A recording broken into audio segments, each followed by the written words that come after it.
നമസ്കാരം. നമുക്ക് തുടങ്ങാൻ തോന്നുന്നല്ലേ?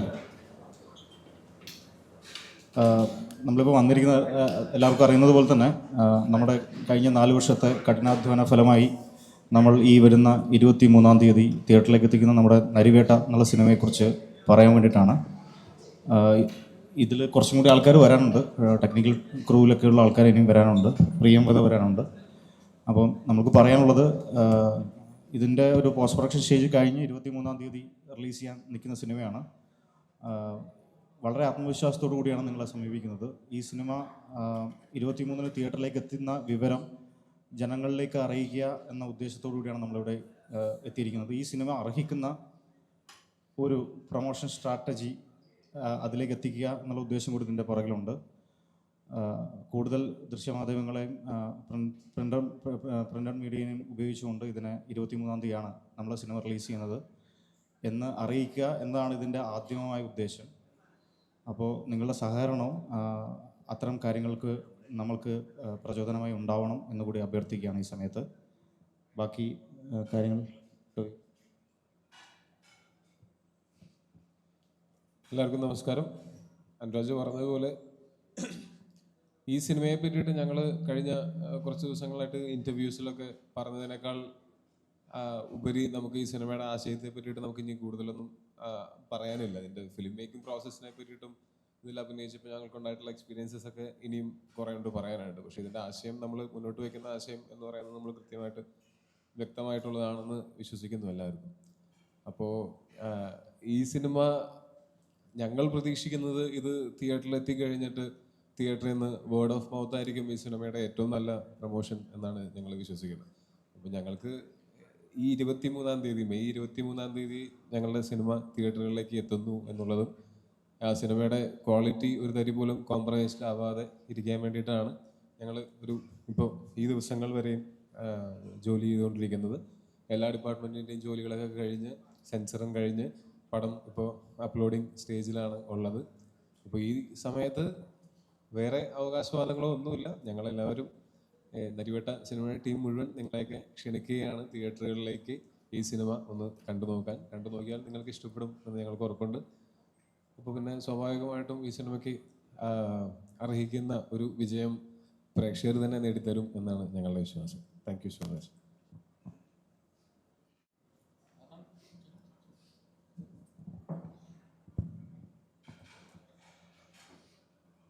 എന്നെ സംബന്ധിച്ച് ഞാൻ ഭയങ്കര എക്സൈറ്റഡ് ആണ്.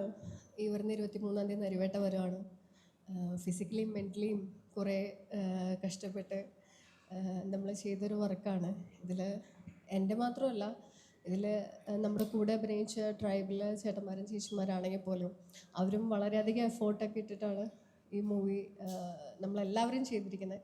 അപ്പോൾ എല്ലാവരും മൂവി കാണണം, കണ്ടിട്ട് നിങ്ങളുടെ അഭിപ്രായം പറയണം.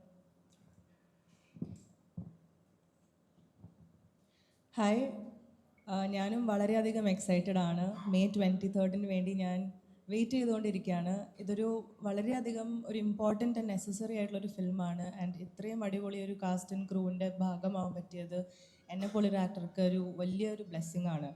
സോ നിങ്ങളെപ്പോലും ഞാനും ഭയങ്കരധികം വെയിറ്റിംഗ് ആണ് ഫോർ മെയ് 23.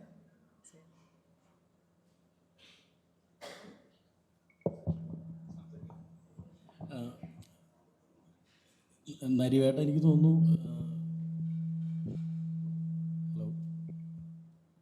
ഹലോ ഇപ്പോൾ ഉള്ളതിനൊക്കെ കൂടുതൽ അത് ഇറങ്ങിക്കഴിഞ്ഞാൽ ചർച്ച ചെയ്യാൻ പോകുന്നൊരു സിനിമയായിരിക്കും.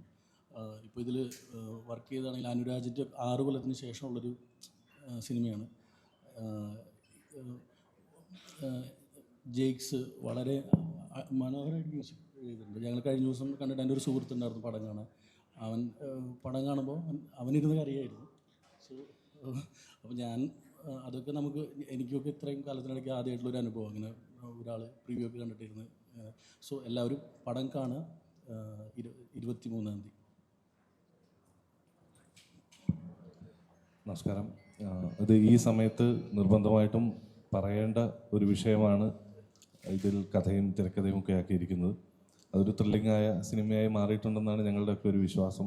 അപ്പം എല്ലാവരും സിനിമ കാണുകയും അതിനുശേഷം ചർച്ച ചെയ്യുകയും ചെയ്യും എന്ന് പ്രതീക്ഷിക്കുന്നു. നമസ്കാരം, എൻ്റെ പേര് ബാവ. ഞാൻ ഈ ഫിലിമിൽ ഡയറക്ടറായിട്ട് വർക്ക് ചെയ്തത്. ഞാൻ almost more than 100 films work ചെയ്തിട്ടുണ്ട്. അതിൽ ഏറ്റവും കുറച്ചധികം കഷ്ടപ്പെട്ട് വർക്ക് ചെയ്ത ഒരു പടമാണിത്. കാരണം നിങ്ങൾക്ക് പടം കാണുമ്പോൾ അറിയാൻ പറ്റും ഇതിൻ്റെ ബാക്ക് ഡ്രോപ്പും ഇതിൻ്റെ എന്താണ് കഥയിൽ ഉദ്ദേശിച്ചിട്ടുള്ളത് എന്നുള്ള കാര്യങ്ങൾ. സോ തീർച്ചയായിട്ടും 23-ാം തീയതി എല്ലാവരും ഈ പടം കാണണം. ഞങ്ങളെല്ലാവരും ഒട്ടധികം കഷ്ടപ്പെട്ടിട്ടുണ്ട് ഈ പടത്തിൽ എല്ലാവരും. കാരണം കുറേ അധികം നടന്നു പോകേണ്ട ലൊക്കേഷൻസും കുറേ അധികം വണ്ടി പോകാത്ത സ്ഥലങ്ങളിലൊക്കെ ഞങ്ങൾ കയറി പറ്റി സെറ്റ് ഇടുകയും അവിടെ നമ്മളെപ്പോലെ ആർട്ടിസ്റ്റ് ടൂവിയൊക്കെ അവിടെ എത്തിപ്പെടുന്നത് വളരെ റിസ്ക് ആയിട്ടുള്ള സ്ഥലങ്ങളിലൊക്കെ പോയിട്ട് ഷൂട്ട് ചെയ്തിട്ടുണ്ട്. സോ എല്ലാവരും മസ്റ്റായിട്ട് വാച്ച് ചെയ്യണം. ഇതൊരു കോൺട്രവേഴ്സി ഉണ്ടോ എന്ന് ചോദിച്ചാൽ എനിക്കറിയില്ല. But it's A feel good movie. നമുക്ക് എല്ലാവർക്കും ഫീൽ ചെയ്യുന്ന ഒരു മൂവി ആയിരിക്കും എന്ന് വിചാരിക്കുന്നത്. Thank you. എല്ലാവർക്കും നമസ്കാരം. എൻ്റെ പേര് പ്രണവ് ടിയോഫൻ. മലയാളത്തിൽ ഇതെൻ്റെ 2ാമത്തെ മൂവിയാണ്. മെയ് 23 നരിവേട്ട റിലീസാവുന്നു. നിങ്ങളെല്ലാവരെയും പോലെ തന്നെ വളരെ എക്സൈറ്റഡോടുകൂടി തന്നെയാണ് ഞാനും നരിവേട്ടയ്ക്ക് വെയിറ്റ് ചെയ്യുന്നത്. ആക്ച്വലി നരിവേട്ട എന്നെ സംബന്ധിച്ചിടത്തോളം എനിക്ക് വളരെ ഗോഡ്ഫുൾ ആൻഡ് ഗ്രേസ്ഫുൾ ആയിട്ടുള്ളൊരു സിനിമയായിരുന്നു. കാരണം സിനിമയിൽ അഭിനയിക്കാൻ ഉള്ള ആഗ്രഹമായിട്ട് ഒരുപാട് വർഷങ്ങൾ ഇതിൻ്റെ ബാക്കിൽ നടന്നിട്ട് ഇന്ന് ഇത്രയും വലിയൊരു ക്രൂവിൻ്റെ കൂടെ വർക്ക് ചെയ്യാൻ സാധിച്ചു എന്നതിൽ എനിക്ക് അതിയായ സന്തോഷമുണ്ട്. അതിന് സപ്പോർട്ട് ചെയ്യുന്ന മീഡിയയ്ക്ക് നിങ്ങൾക്കാണെങ്കിലും എൻ്റെ നന്ദി ഞാൻ രേഖപ്പെടുത്തിക്കൊള്ളുന്നു. ഇത് ഒരാളുടെ മാത്രം സിനിമയായിട്ട് ഞാൻ കണക്കാക്കുന്നില്ല. കാരണം ബാവക്ക പറഞ്ഞ പോലെ ഇതിൻ്റെ ബാക്കിൽ അത്രയും പേരുടെ കഷ്ടപ്പാടുണ്ട്. കാരണം ടോയ് ചേട്ടനാണെങ്കിലും ചേരൻ സാറാണെങ്കിലും സുരാജ് സാറാണെങ്കിലും ഇതിൽ വർക്ക് ചെയ്തിട്ടുള്ളവരെല്ലാവരും ലെജൻസാണ്. അവരുടെ കൂടെ വർക്ക് ചെയ്യാൻ നമുക്ക് സാധിച്ചു എന്നുള്ളത് അതിയായ സന്തോഷമാണ്. അതേപോലെ തന്നെ ഈ സിനിമ നിങ്ങൾക്ക് റിലീസായി കഴിഞ്ഞതിന് ശേഷം നിങ്ങൾക്ക് മനസ്സിലാക്കാൻ പറ്റും ഇതൊരാൾ മാത്രം എഫേർട്ട് എടുത്ത് വരുന്ന ഒരു ഔട്ടല്ല.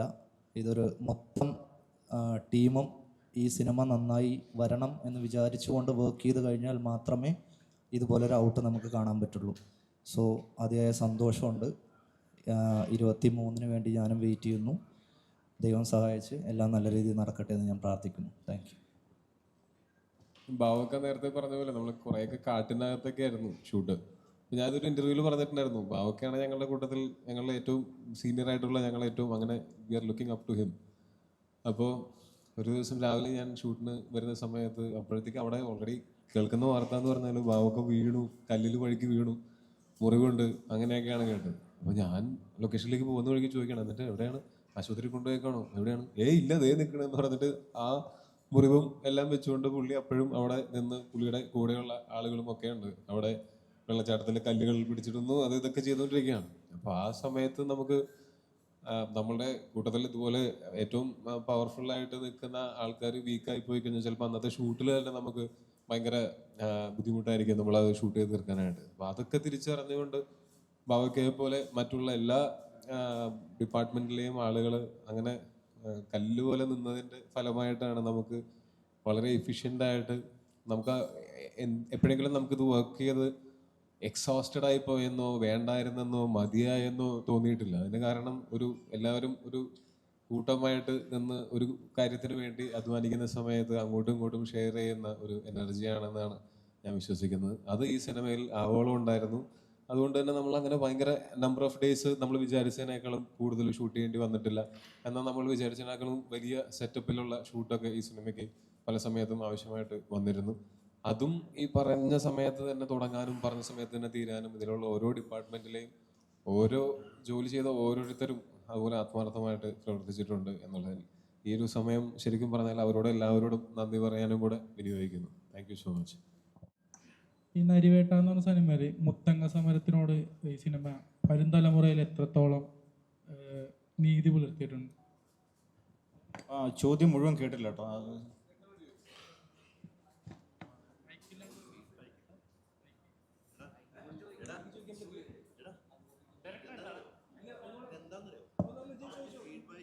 കേട്ടില്ല, പകുതി കേട്ടുള്ളൂ. അല്ലേ, ഈ നരിവേട്ട എന്ന് പറഞ്ഞ സിനിമയിലെ മുത്തങ്ങ സമരമില്ലേ, അത് അത് വരും തലമുറയിൽ ഈ സിനിമയിൽ എത്രത്തോളം നീതി പുലർത്തിയിട്ടുണ്ട് ഈ സിനിമ? അതാണ് നമ്മൾ ഓൾറെഡി പല സ്ഥലത്തും പറഞ്ഞാണ്, നമ്മളിതൊരു പെർട്ടിക്കുലർ ഇൻസിഡൻസിനെ പിക്ക് ചെയ്ത് ഒരു ഡോക്യുഫിക്ഷൻ അല്ലെങ്കിൽ ഡോക്യുമെൻ്ററി ചെയ്യുന്നതല്ല ഇത്.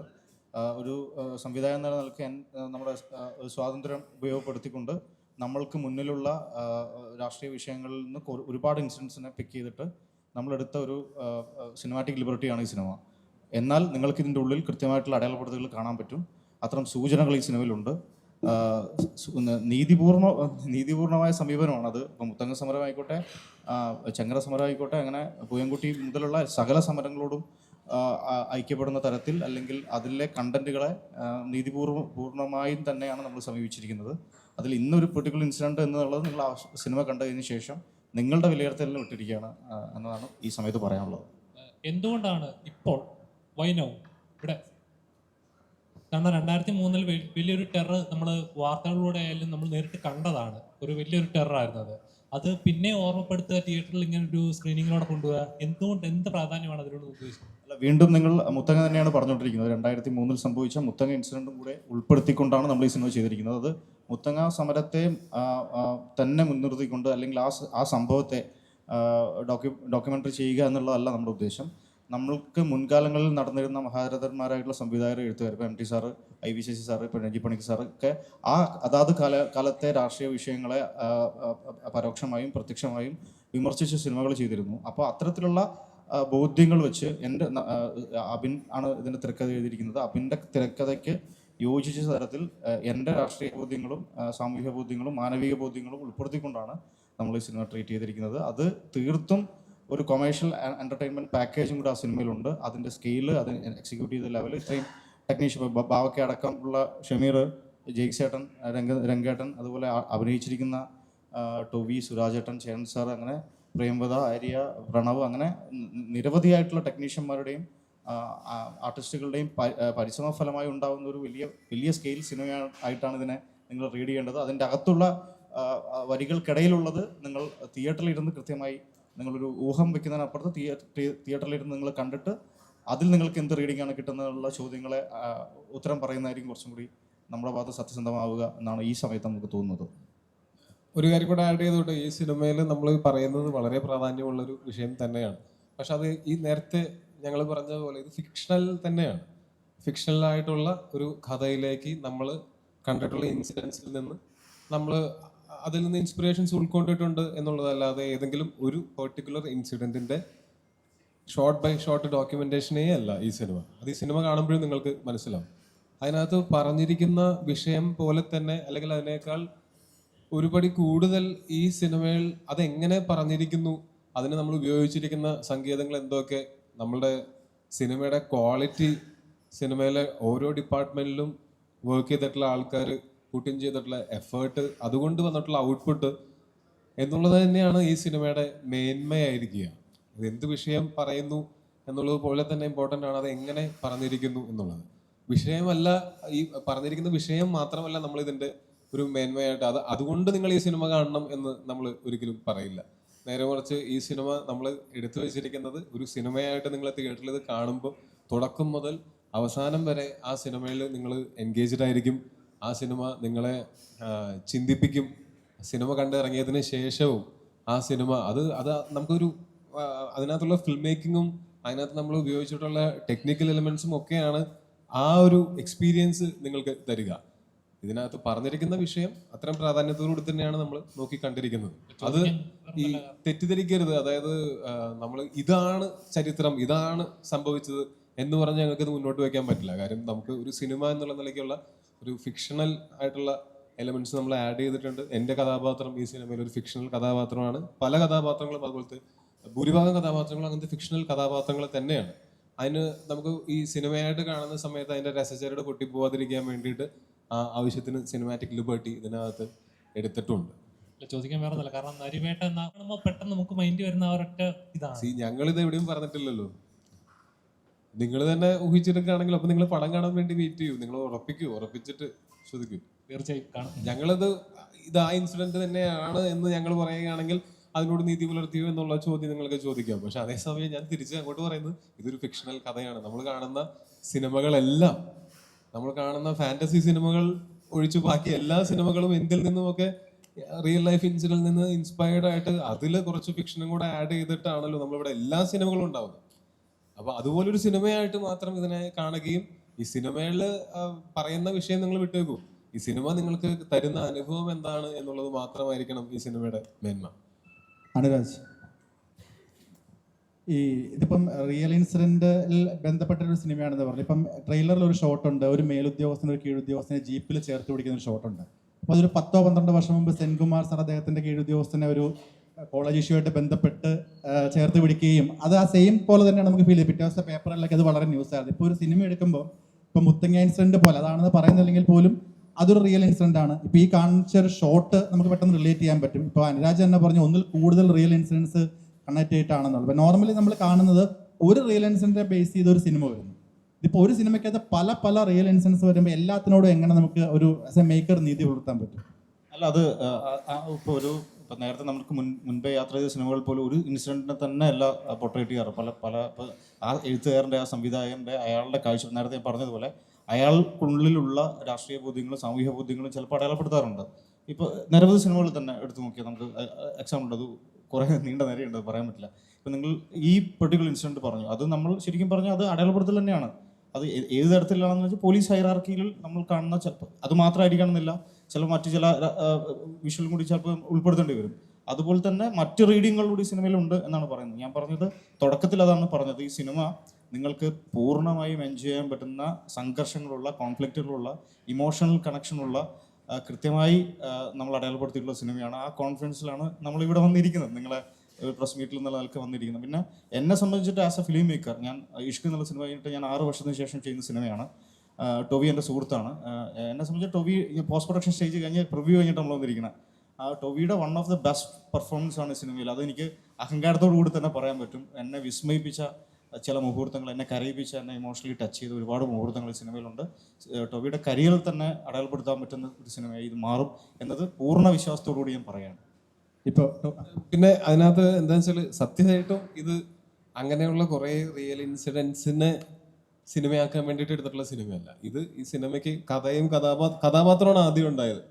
പിന്നെയാണ് അതിൻ്റെ കഥ രൂപപ്പെട്ട് വരുന്ന സമയത്ത് ഇങ്ങനെയുള്ള പല റിയൽ ലൈഫ് ഇൻസിഡൻസിൽ നിന്നും ഇൻസ്പിറേഷൻസ് ഉൾക്കൊണ്ട് നമ്മൾ അത് ഈ കഥയിൽ ഉൾപ്പെടുത്തിയിട്ടുണ്ട് എന്നുള്ളതല്ലാതെ ഇത് പറയുക എന്നുള്ള ഒരു ഉദ്ദേശത്തോടു കൂടിയിട്ട് എടുത്ത അങ്ങനത്തെ ഒരു സിനിമയല്ല. ഇപ്പോൾ നാളെ ഒരുപാട് പോലീസുകാർ എൻ്റെ അടുത്ത് സംസാരിച്ചപ്പോൾ ചോദിച്ച ഒരു കോമൺ ചോദ്യമുണ്ട്, ഈ സിനിമ ശരിക്കും പോലീസുകാർ നെഗറ്റീവായിട്ട് കാണിക്കുന്ന ഒരു സിനിമയായിരിക്കും? ഒരുപാട് പേര്, ഒന്നിലധികം പേര് എൻ്റെ അടുത്ത് ഇതേ ചോദ്യം ചോദിച്ചു. ഞാൻ പറഞ്ഞു അങ്ങനെ ആയിരിക്കില്ല, അങ്ങനെ ഒരു ഇതല്ല നമ്മൾ കേട്ടറിയുക, കഥ എനിക്ക് അറിയില്ല എന്ന് പറയുകയാണ്. അപ്പം ശരിക്കും ഇങ്ങനെ ഒരു റിയൽ ഇൻസിഡൻറ്റിൽ അഭിനയിക്കുമ്പോൾ അല്ലെങ്കിൽ ഒരു മേക്കർ, ഇപ്പം നടൻ്റെ അടുത്തും സംവിധായകനും രണ്ടുപേർക്കും പറയാം, നമുക്ക് ഇതിനു മുന്നേ കണ്ടിട്ടുണ്ട് ഒരു രാഷ്ട്രീയപരമായ സിനിമ വരുമ്പോൾ അത് തടയാൻ, പ്രദർശനം തടയാൻ ഉൾപ്പെടെയുള്ള, അല്ലെങ്കിൽ ആ സിനിമയ്ക്ക് വിലങ്ങുതടിയാവാൻ ഒരുപാട് പ്രഷറുകൾ വരുന്നതും അങ്ങനെ ഒരുപാട് ഇഷ്യൂസ് നമ്മൾ കണ്ടിട്ടുണ്ട്. അപ്പം ഇങ്ങനെ ഒരു സിനിമ വരുമ്പോൾ അങ്ങനെ എന്തെങ്കിലും ഒരു പ്രഷർ, ഇത് അഭിനയിക്കേണ്ടതോ അല്ലെങ്കിൽ ഇങ്ങനെ ഒരു സിനിമ വേണോ, അങ്ങനെ എന്തെങ്കിലും ഒരു പ്രഷർ ഉണ്ടായിട്ടുണ്ടോ? രണ്ടുപേർക്കും പറയാം. ഇപ്പം നടൻ എന്നുള്ള രീതിയിൽ ടോവിക്ക് പിന്മാറണം, അങ്ങനെ എന്തെങ്കിലും. നമ്മളെന്ന് വെച്ചാൽ ഇത് രാഷ്ട്രീയക്കാരും പോലീസ് ഉദ്യോഗസ്ഥരും ഡോക്ടർമാരും എഞ്ചിനീയർമാരും ഇതല്ലാതെ കൂലിപ്പണിക്കാരും ഒക്കെ വില്ലന്മാരും നായകന്മാരും സഹകഥാപാത്രങ്ങളുമായിട്ടുള്ള എത്രയോ സിനിമകൾ നമ്മൾ കണ്ടിരിക്കുന്നു. അപ്പോൾ അതിനെ നമ്മൾ ഇത് ഇന്ന ആളാണ് എന്ന് പറഞ്ഞ് നമ്മൾ പോയിന്റ് ഔട്ട് ചെയ്യുമ്പോഴാണ് അതിനകത്തൊരു ന്യായമില്ലായ്മ അല്ലെങ്കിൽ ഒരു നീതിയില്ലായ്മ സംഭവിക്കുന്നത്. പക്ഷെ നമ്മളിത് പറയുന്നത് ഏതോ ഒരു ഫിക്ഷണൽ ഒരു പോലീസുകാരൻ, അതിലിപ്പോൾ പോലീസുകാരിലാണെങ്കിലും സിനിമയിലുള്ളവരിലാണെങ്കിലും അതല്ലെങ്കിൽ നാട്ടിലുള്ള മറ്റു ജോലികൾ ചെയ്യുന്ന ആൾക്കാരിലാണെങ്കിലും ഇവരിലൊക്കെയും നല്ലതും ചീത്തയുമായിട്ടുള്ള ആൾക്കാരും ഉണ്ടാകാം. അത് ഏതെങ്കിലും ഒരു ജോലി ചെയ്യുന്ന എല്ലാവരും നല്ലവർ, ഏതെങ്കിലും ഒരു ജോലി ചെയ്യുന്ന എല്ലാവരും മോശപ്പെട്ടവർ എന്ന് നമുക്ക് പറയാൻ പറ്റുമോ? ജോലിയല്ല ഇതിന്റെ അടിസ്ഥാനം. ഇവര് സമൂഹത്തിൽ പെരുമാറുന്നതും ഇവരുടെ ഒരു സമൂഹത്തിനെ പറ്റിയിട്ടും രാഷ്ട്രീയത്തിനെ പറ്റിയിട്ടുള്ള ഒരു ബോധ്യം, ഇതൊക്കെയാണ് ഇവര് സഹജീവികളോടുള്ള ഇവരുടെ സ്നേഹം, അല്ലെങ്കിൽ ഇവർ ചെയ്യുന്ന എന്തെങ്കിലും കാര്യങ്ങൾ മറ്റുള്ളവരെ എങ്ങനെ എഫക്ട് ചെയ്യുന്നു, ഇതെല്ലാം വെച്ചിട്ടാണ് ഒരു മനുഷ്യൻ നല്ല മനുഷ്യനാണോ ചീത്ത മനുഷ്യനാണോ എന്നുള്ളത് നമ്മൾ തീരുമാനിക്കുകയും അതുപോലും ആപേക്ഷികമായിരിക്കും. ഇപ്പോൾ എനിക്ക് നല്ല ആളെന്ന് തോന്നുന്ന ഒരാൾ ചിലപ്പോൾ സുമേഷിന് ഒരു മോശം ആളായിട്ട് തോന്നുമായിരിക്കാം. കാര്യം ഇയാൾ എന്നോട് പെരുമാറുന്നതിൽ നിന്ന് വ്യത്യസ്തമായിട്ടായിരിക്കും അയാൾ സുമേഷിനോട് പെരുമാറുന്നത്. അപ്പോൾ അതിൻ്റെ അർത്ഥം വ്യക്തികളെക്കാളും അവരുടെ സാഹചര്യങ്ങളാണ് ഒരാളെ നല്ല കാര്യങ്ങളും മോശം കാര്യങ്ങളൊക്കെ ചെയ്യിക്കുന്നതെന്ന് പലപ്പോഴും തോന്നിയിട്ടുണ്ട്. ഒരു മൊമെന്റിലുണ്ടാവുന്ന അവരുടെ ഒരു റിയാക്ഷൻ ആയിരിക്കാം ചിലപ്പോൾ അത് മറ്റുള്ളവർക്ക് അത് നല്ലതായിട്ട് ചീത്തയായിട്ടൊക്കെ തോന്നാവുന്നത്. അത് കാരണം കൊണ്ട് അങ്ങനെ ഏതെങ്കിലും ഒരു പെർട്ടിക്കുലർ സെറ്റ് ഓഫ് ആൾക്കാരെ, ഏതെങ്കിലും ജോലി ചെയ്യുന്ന ഒരാൾക്കാരെ പുകഴ്ത്തുക എന്നോ ഇകഴ്ത്തുക എന്നുള്ളൊരു ഉദ്ദേശം ഈ സിനിമയ്ക്ക് തീർച്ചയായിട്ടും ഇല്ല. അതുകൊണ്ട് തന്നെ ഞങ്ങൾക്ക് ഈ സിനിമ ചെയ്യുന്ന സമയത്ത് അങ്ങനെ ഒരു ടെൻഷനും ഉണ്ടാവേണ്ട കാര്യം ഉണ്ടായിരുന്നില്ല. ഇതിൻ്റെ ഒരു ഇതിവൃത്തം അറിയാൻ വേണ്ടിയിട്ട് ഇപ്പോൾ പൊളിറ്റിക്കൽ പരമായോ അല്ലെങ്കിൽ ഡിപ്പാർട്ട്മെന്റ് പരമായോ എന്തെങ്കിലും ഇടപെടൽ ഉണ്ടായിട്ടുണ്ട്? എന്താണ് ഇത് പറയുന്ന സബ്ജക്റ്റ് എന്ന് അങ്ങനെ എന്തെങ്കിലും ഇപ്പം ഡയറക്ടർക്ക് അങ്ങനെ എന്തെങ്കിലും ക്വസ്റ്റ്യൻസ് വന്നിട്ടുണ്ടോ അല്ലെങ്കിൽ റൈറ്റർക്കോ? അല്ല, ഞാൻ ഇപ്പോൾ ഇതിനോട് കൂട്ടിച്ചേർത്ത് പറയാം. ഇപ്പോൾ ഹിറ്റ്ലറെ കുറിച്ച് ഒരു സിനിമ ചെയ്യാൻ നമ്മുടെ രാജ്യത്ത് സ്വാതന്ത്ര്യമുണ്ട്. ഹിറ്റ്ലർ നല്ലവനാണോ മോശമാണോ എന്ന് തീരുമാനിക്കേണ്ടത് ആ ചെയ്യുന്ന ആളുടെ മാനസിക വ്യാപാരത്തിനനുസരിച്ചും അയാളുടെ ബോധ്യങ്ങൾക്കനുസരിച്ചുമായിരിക്കും. ഇപ്പം നമ്മൾ ഒരാളെയും വെറുപ്പിക്കാതെ ഒരു സിനിമ ചെയ്യണമെന്ന് വിചാരിക്കാം. രാവിലെ ഒരു ആ സിനിമയിൽ നമുക്ക് കാണിക്കാൻ പറ്റുന്നത് സൂര്യൻ ഉദിക്കുക, പൂ വിരിയുക, ഇതേ കാണിക്കാൻ പറ്റുള്ളൂ. രാഷ്ട്രീയ ബോധ്യങ്ങൾ നമ്മൾ പറയുമ്പോൾ ചില സാധനങ്ങൾ ഞാൻ പറഞ്ഞതാണ്, നമ്മൾക്കുള്ളിലേക്ക് പത്രങ്ങളിലൂടെയും നമ്മുടെ ഒബ്സർവേഷനിലും നമുക്കുള്ളിൽ കിട്ടുന്ന ചില ഇൻഫർമേഷൻസ് ഉണ്ട്. അത് വെച്ചിട്ടായിരിക്കും ഒരു തിരക്കഥ ചിലപ്പോൾ തിരക്കഥാകൃത്ത് രൂപപ്പെട്ടിട്ടുണ്ടാവുക. അതിലൊരു സംവിധായകൻ ഐക്യപ്പെടുന്നു ആ തിരക്കഥയോട്. അപ്പോൾ അയാൾക്ക് ഉള്ളിലുള്ള ചില കാര്യങ്ങളും കൂടി അതിനോട് ഐക്യപ്പെടേണ്ടി വരും. അങ്ങനെ രണ്ടുപേരുടെ കൂട്ടായ ഐക്യപ്പെടലിൻ്റെ ഭാഗമായിട്ടാണ് ഇപ്പോൾ ടോവിയെ പോലത്തെ ആർട്ടിസ്റ്റ് വരുന്നത്. നമ്മൾ ടീമായിട്ട് വർക്ക് ചെയ്യുന്നു. ഇപ്പം വർഗീസ് പീറ്റർ എന്നുള്ളൊരു കഥാപാത്രത്തിൻ്റെ കുട്ടനാട്ടിൽ നിന്ന് വയനാട്ടിലേക്കുള്ള യാത്രയാണ് ആ സിനിമ. ആ സിനിമയ്ക്കകത്ത് ഉള്ള ലേയേഴ്സിനെ കുറിച്ചാണ് നമ്മൾ ഡിസ്കസ് ചെയ്യുന്നത്. അത് നിങ്ങൾ എൻ്റർടൈൻ ചെയ്യുന്ന ലേയേഴ്സ് ആയതുകൊണ്ടാണ് നമ്മൾ ഈ ഡിസ്കഷൻ പോലെ ഇപ്പോഴും പോയിക്കൊണ്ടിരിക്കുന്നത് എന്നുള്ളതാണ്. ആ പോസിറ്റിവിറ്റിയാണ് ഞാനിപ്പോൾ ഉള്ളിലേക്ക് എടുക്കുന്നത്. പിന്നെ സിനിമ ചെയ്യുമ്പോൾ നമുക്ക് ഉറപ്പായിട്ടും സിനിമയാണ്, ഇത് ആർട്ടാണ്. അപ്പോൾ അതിൽ നമ്മൾ സംവദിക്കേണ്ടതും കലഹിക്കേണ്ടതും യുദ്ധം ചെയ്യേണ്ടതായ ചില വിഷയങ്ങളുണ്ടാവും. ആത്യന്തികമായി കല കമ്മ്യൂണിക്കേറ്റ് ചെയ്യപ്പെടണം എന്നുള്ളതാണ് അതിൻ്റെ ഉദ്ദേശം. അത് കമ്മ്യൂണിക്കേറ്റ് ചെയ്യണം. അങ്ങനെ കമ്മ്യൂണിക്കേറ്റ് ചെയ്യാൻ പറ്റുന്ന ഒരു സിനിമയായിട്ടാണ് ഇത് 23-ാം തീയതി നിങ്ങളിലേക്ക് എത്തുക എന്നുള്ളത് പൂർണ്ണ വിശ്വാസമുണ്ട്. ഇവിടെ ഇപ്പം സുമേഷ് ചോദിച്ചത് നിങ്ങളുടെ മറുപടിയിൽ തന്നെയാണ് ഞാൻ ചോദിക്കുന്നത്. നമ്മൾ പറഞ്ഞു വെക്കുന്നത് മുത്തങ്ങ പറയുമ്പോൾ നിങ്ങൾ മുത്തങ്ങ അല്ല എന്ന് പറയുന്നു, മറ്റ് സംഭവങ്ങൾ അതല്ല എന്ന് പറയും. ശരിക്കും ഒരു സിനിമ കണ്ടിട്ട് വേണ്ട ഒരു പ്രസ് മീറ്റാണ്. എന്തായാലും അന്ന് ഒരു പ്രസ് മീറ്റ് വെക്കുകയും ചെയ്യണം അന്നത്തെ ദിവസം, അത് ഉറപ്പാണ്. നമ്മളെ സംബന്ധിച്ചിടത്തോളം ഈ സിനിമ പല രീതിക്ക് യാത്ര ചെയ്യുന്നുണ്ട്. നിങ്ങൾ പറയുന്നത് പല രീതിക്ക് യാത്ര ചെയ്യുന്നുണ്ട്. പക്ഷേ നീതി ലഭിക്കാത്ത ഒട്ടനവധി ആളുകൾ ഇപ്പോഴും സമൂഹത്തിലുണ്ട്. അവർക്ക് വേണ്ടിയൊരു നീതി ഈ സിനിമയിലൂടെ നടപ്പാക്കാൻ ഏതെങ്കിലും രാഷ്ട്രീയക്കാർക്ക് അല്ലെങ്കിൽ ഏതെങ്കിലും ഭരണകൂടത്തിന് തോന്നുന്ന നിലയിലേക്ക് ഈ സബ്ജക്റ്റ് പോകുന്നുണ്ട്? അതായത് ഒരു സിനിമ കൊണ്ടോ കല കൊണ്ടോ ഒരു സമൂഹത്തിൽ പൂർണ്ണമായ രീതിയിൽ നീതി നടപ്പാക്കാനൊന്നും പറ്റത്തില്ല. അങ്ങനെ നീതി നടപ്പാക്കുന്നതിനെ പറ്റി പോസിറ്റീവായിട്ട് ആലോചിക്കാൻ ഈ ഉത്തരവാദിത്തപ്പെട്ട ആളുകളെ പ്രേരിപ്പിക്കാം, അവരെ ഇൻസ്പയർ ചെയ്യാം. അത്രമാത്രമേ ഒരു കലയ്ക്ക് ചെയ്യാൻ പറ്റുള്ളൂ. അതിൽ എന്താ പറയുക, നരിവേട്ട ആ രീതിയിലുള്ള ചിന്ത ഉണ്ടാക്കും എന്നുള്ളൊരു ശുഭപ്രതീക്ഷ നമുക്കുണ്ട്. അതൊരു ചർച്ചയ്ക്ക് പിന്നീട് ഈ സിനിമ ഇറങ്ങിയിട്ട് ഒരു വലിയ ചർച്ചയ്ക്കുള്ള ഒരു വേദിയും കൂടെ തുറന്നു കൊടുക്കാൻ കഴിയില്ലേ ഒരു ഡയറക്ടർ എന്ന നിലയിലേക്ക്? ഈ തോട്ട് പ്രൊവോക്കിംഗ് ആണ് ആക്ച്വലി സിനിമ ചെയ്യേണ്ടത്. ഒരു മനുഷ്യനെ ആഴത്തിൽ ചിന്തിപ്പിക്കാൻ പറ്റുന്ന ഒരു എലമെന്റും കൂടെ അതിൽ ഉണ്ടാവുക എന്തുകൂടിയാണ് സിനിമ കൊണ്ട് അല്ലെങ്കിൽ ഏത് ആർട്ട് ഫോമാറ്റും കൊണ്ട് കമ്മ്യൂണിക്കേറ്റ് ചെയ്യാൻ ഉദ്ദേശിക്കുന്ന ചിലതെങ്കിലും. അപ്പോൾ ഈ സിനിമ കൊണ്ട് നമ്മൾ ഉദ്ദേശിക്കുന്നതും അത് തന്നെയാണ്. എവിടെയാണ് അടിച്ചമർത്തപ്പെട്ട ആൾക്കാർ ഇപ്പോഴുള്ളത്, അവരുടെ നീതി എവിടെ പോയി, അവരെക്കുറിച്ച് എന്താണ് ഇപ്പോൾ ചർച്ച ചെയ്യാത്തത്, അവർക്ക് പൂർണ്ണമായി നീതി കിട്ടുന്നുണ്ടോ, അവരുടെ ജീവിത ശൈലി എങ്ങനെയാണ്. ഇപ്പോൾ ആർല ഫാമിൻ്റെ കാര്യം ഞാൻ പറയാമല്ലോ. ആർല ഫാം എൻ്റെ വീടിൻ്റെ തൊട്ടടുത്തുള്ള സ്ഥലമാണ്. ആദിവാസി സെറ്റിൽമെൻറ്റ് ഫാമാണത്. അബിൻ്റെ വീടിൻ്റെ തൊട്ടടുത്താണ്. 16 പേരെ കൊന്ന ഒരു ആന അതിൻ്റെ അകത്തുണ്ട്. കഴിഞ്ഞ 4 മാസം മുൻപ് ഒരു ദമ്പതികളെ ആന ചവിട്ടിക്കൊന്നു. അത് ഇവിടെ എത്ര മാധ്യമങ്ങളിൽ നോട്ട് ചെയ്യപ്പെട്ടൊരു വാർത്തയായിട്ട് വന്നിട്ടുണ്ട്. അപ്പം എവിടെയാണ് ചില സമൂഹങ്ങളെ നമ്മൾ മാർക്ക് ചെയ്യപ്പെടുന്നത്? ചില സമൂഹങ്ങൾ മുന്നോട്ട് വരുന്നുണ്ടോ? മുന്നോട്ട് വരണമെങ്കിൽ നമ്മൾ എന്ത് ചെയ്യണം? അവരെ നമ്മളെപ്പോലെ ആക്കുവാണോ? നമ്മളെപ്പോലെ വസ്ത്രം, നമ്മളെപ്പോലെ പാർപ്പിടം, നമ്മളെപ്പോലുള്ള ആഹാര രീതികൾ അതാണോ? അല്ലെങ്കിൽ തനതായി അവരെ അങ്ങനെ തന്നെ നിലനിർത്തിക്കൊണ്ട് അവർക്കുള്ള ഒരു എക്കോസിസ്റ്റം ബിൽഡ് ചെയ്യുകയാണോ വേണ്ടത്? ഇതൊക്കെ ചർച്ച ചെയ്യേണ്ടത് എവിടെയാണ്? ഇത് ചൂണ്ടിക്കാണിക്കാനേ ആർട്ടിന് പറ്റുള്ളൂ. ഇത് തീരുമാനം എടുക്കേണ്ടതും അതിൽ നീതി നടപ്പാക്കേണ്ടതും അതാത് സംവിധാനങ്ങളാണ്. അതാണ് സിനിമയുടെ ഒരു രണ്ട് ഭരണകൂടമാണല്ലോ. ഇപ്പം കേരളത്തിലെ LDF UDF 2 ഭരണകൂടങ്ങളുടെ ഭരണത്തിലാണ് ഈ സംഭവങ്ങളെല്ലാം നടന്നത്. ഇപ്പം നമ്മൾ ഇന്ന് കാണിക്കുന്ന പല സംഭവങ്ങളും ഒരേ ഭരണത്തിന്റെ കീഴിൽ വരുമ്പോഴാണ് നടക്കുന്നത്. അത്തരമൊരു രാഷ്ട്രീയ ചർച്ച, രാഷ്ട്രീയ വേദിയിലേക്കും കൂടെ ഈ സിനിമ കടന്നു ചെല്ലില്ലേ? ചില കഥകളിലേക്ക് ഇത് എത്തണം എന്നുള്ളത് സിനിമകൾ കമ്മ്യൂണിക്കേറ്റ് ചെയ്യുന്നത് പോലെ തന്നെ. ഏറ്റവും പ്രധാനം എന്ന് പറഞ്ഞു കഴിഞ്ഞാൽ നമ്മൾ ഈ സിനിമയിൽ പറയുന്ന കാര്യങ്ങൾ കാണുകയും മനസ്സിലാക്കുകയും അതിനെപ്പറ്റി കൂടുതൽ ചിന്തിക്കുകയും സംസാരിക്കുകയും ഒക്കെ ചെയ്യേണ്ടത് സാധാരണക്കാരായിട്ടുള്ള ജനങ്ങളാണ്. കാര്യം സാധാരണക്കാരായിട്ടുള്ള ജനങ്ങളാണ് ഈ പറയുന്ന ഗവൺമെൻറ്റിനെ ഉണ്ടാക്കുന്നതും എല്ലാത്തിൻ്റെയും. അങ്ങനെ ഒരു ഭയങ്കരമായിട്ടുള്ള പവർ സാധാരണക്കാരായിട്ടുള്ള ജനങ്ങളുടെ കയ്യിലാണുള്ളത്. അപ്പോൾ നമ്മൾ മറ്റുള്ളവർക്ക് സംഭവിക്കുന്നത് എനിക്ക് സംഭവിക്കുന്നത് വരെയും അതെന്നെ ബാധിക്കാത്ത കാര്യമാണ്. മറ്റൊരാൾക്ക് എതിരെ ഒരു അതിക്രമം, ഒരു അടിച്ചമർത്തൽ ഒക്കെ നടക്കുന്ന സമയത്ത് അത് എന്നിലേക്ക് എത്തുന്നത് വരെ മിണ്ടാതിരിക്കുക എന്ന് പറയുന്നത് അത് വളരെ കൺവീനിയൻ്റ് ആയിട്ടുള്ളൊരു കാര്യമാണ്. പക്ഷെ ആ കൺവീനിയൻസിനേക്കാൾ സാമൂഹ്യ ജീവികളായിട്ടുള്ള നമ്മൾ ചിന്തിക്കേണ്ടത് നമ്മളുടെ അതേ എന്താ പറയുക അവകാശങ്ങളുള്ള ആളുകൾ അവർക്ക് വേണ്ട രീതിയിൽ ജീവിക്കാനുള്ള സൗകര്യങ്ങളില്ലാതെ ജീവിക്കുന്ന സമയത്ത് നമുക്ക് സൗകര്യങ്ങളുണ്ടെങ്കിൽ നമുക്ക് അവർക്ക് വേണ്ടി എന്തെങ്കിലും നമ്മളുടെ ഭാഗത്തുനിന്ന് ഒന്നും ചെയ്യാൻ പറ്റിയില്ലെങ്കിൽ അവർക്ക് വേണ്ടി സംസാരിക്കാനോ അവർക്ക് വേണ്ടി നേരിട്ട് അവിടെ എത്തി എന്തെങ്കിലും കാര്യങ്ങൾ ചെയ്യാനുള്ള സാഹചര്യം ഇല്ലെങ്കിൽ പോലും അവർക്ക് വേണ്ടി സംസാരിക്കാനോ അവരുടെ ഭാഗത്തുനിന്ന് ചിന്തിക്കാനോ എങ്കിലും നമുക്ക് എല്ലാവർക്കും സാധിക്കുക എന്നുള്ളതാണ്. അങ്ങനെ അവരുടെ ഭാഗത്തു നിന്ന് ചിന്തിക്കാൻ ഈ സിനിമ പ്രേരിപ്പിക്കുമായിരിക്കും. അങ്ങനെ ഒരു വലിയ സമൂഹം അവരുടെ ഒരു കളക്റ്റീവ് കോൺഷ്യസ്നെസ്സിൽ അവരങ്ങനെ ചിന്തിച്ചാൽ ഇവിടെ വലിയ മാറ്റങ്ങളുണ്ടാവും. നമ്മൾ സഹജീവികളെ സ്നേഹിക്കാനും ബഹുമാനിക്കാനും അവരെന്താണോ അങ്ങനെയുള്ള രീതിയിൽ അവരെ ബഹുമാനിക്കാനും അവരെ മറ്റുള്ളവരെ എല്ലാവരെയും നമ്മളെപ്പോലെ ആക്കാൻ ശ്രമിക്കാതെ അവരെന്താണോ അവരവരുടെ ദി ബെസ്റ്റ് അവർക്ക് ആവശ്യമുള്ളതും അവരർഹിക്കുന്നതും അവർക്ക് ആവശ്യമുള്ളതുമായിട്ടുള്ള നമ്മളുടെ ആവശ്യങ്ങൾ അവരിലേക്ക് അടിച്ചേൽപ്പിക്കാതെ അവരുടെ ആവശ്യങ്ങൾ എന്താണെന്ന് മനസ്സിലാക്കാനും അതിനു വേണ്ടി പ്രവർത്തിക്കാനും നിലകൊള്ളാനും ഒക്കെയും അവകാശമുള്ള കടമയുള്ള ഒരു ജനസമൂഹമാണ് നമ്മളെല്ലാവരും.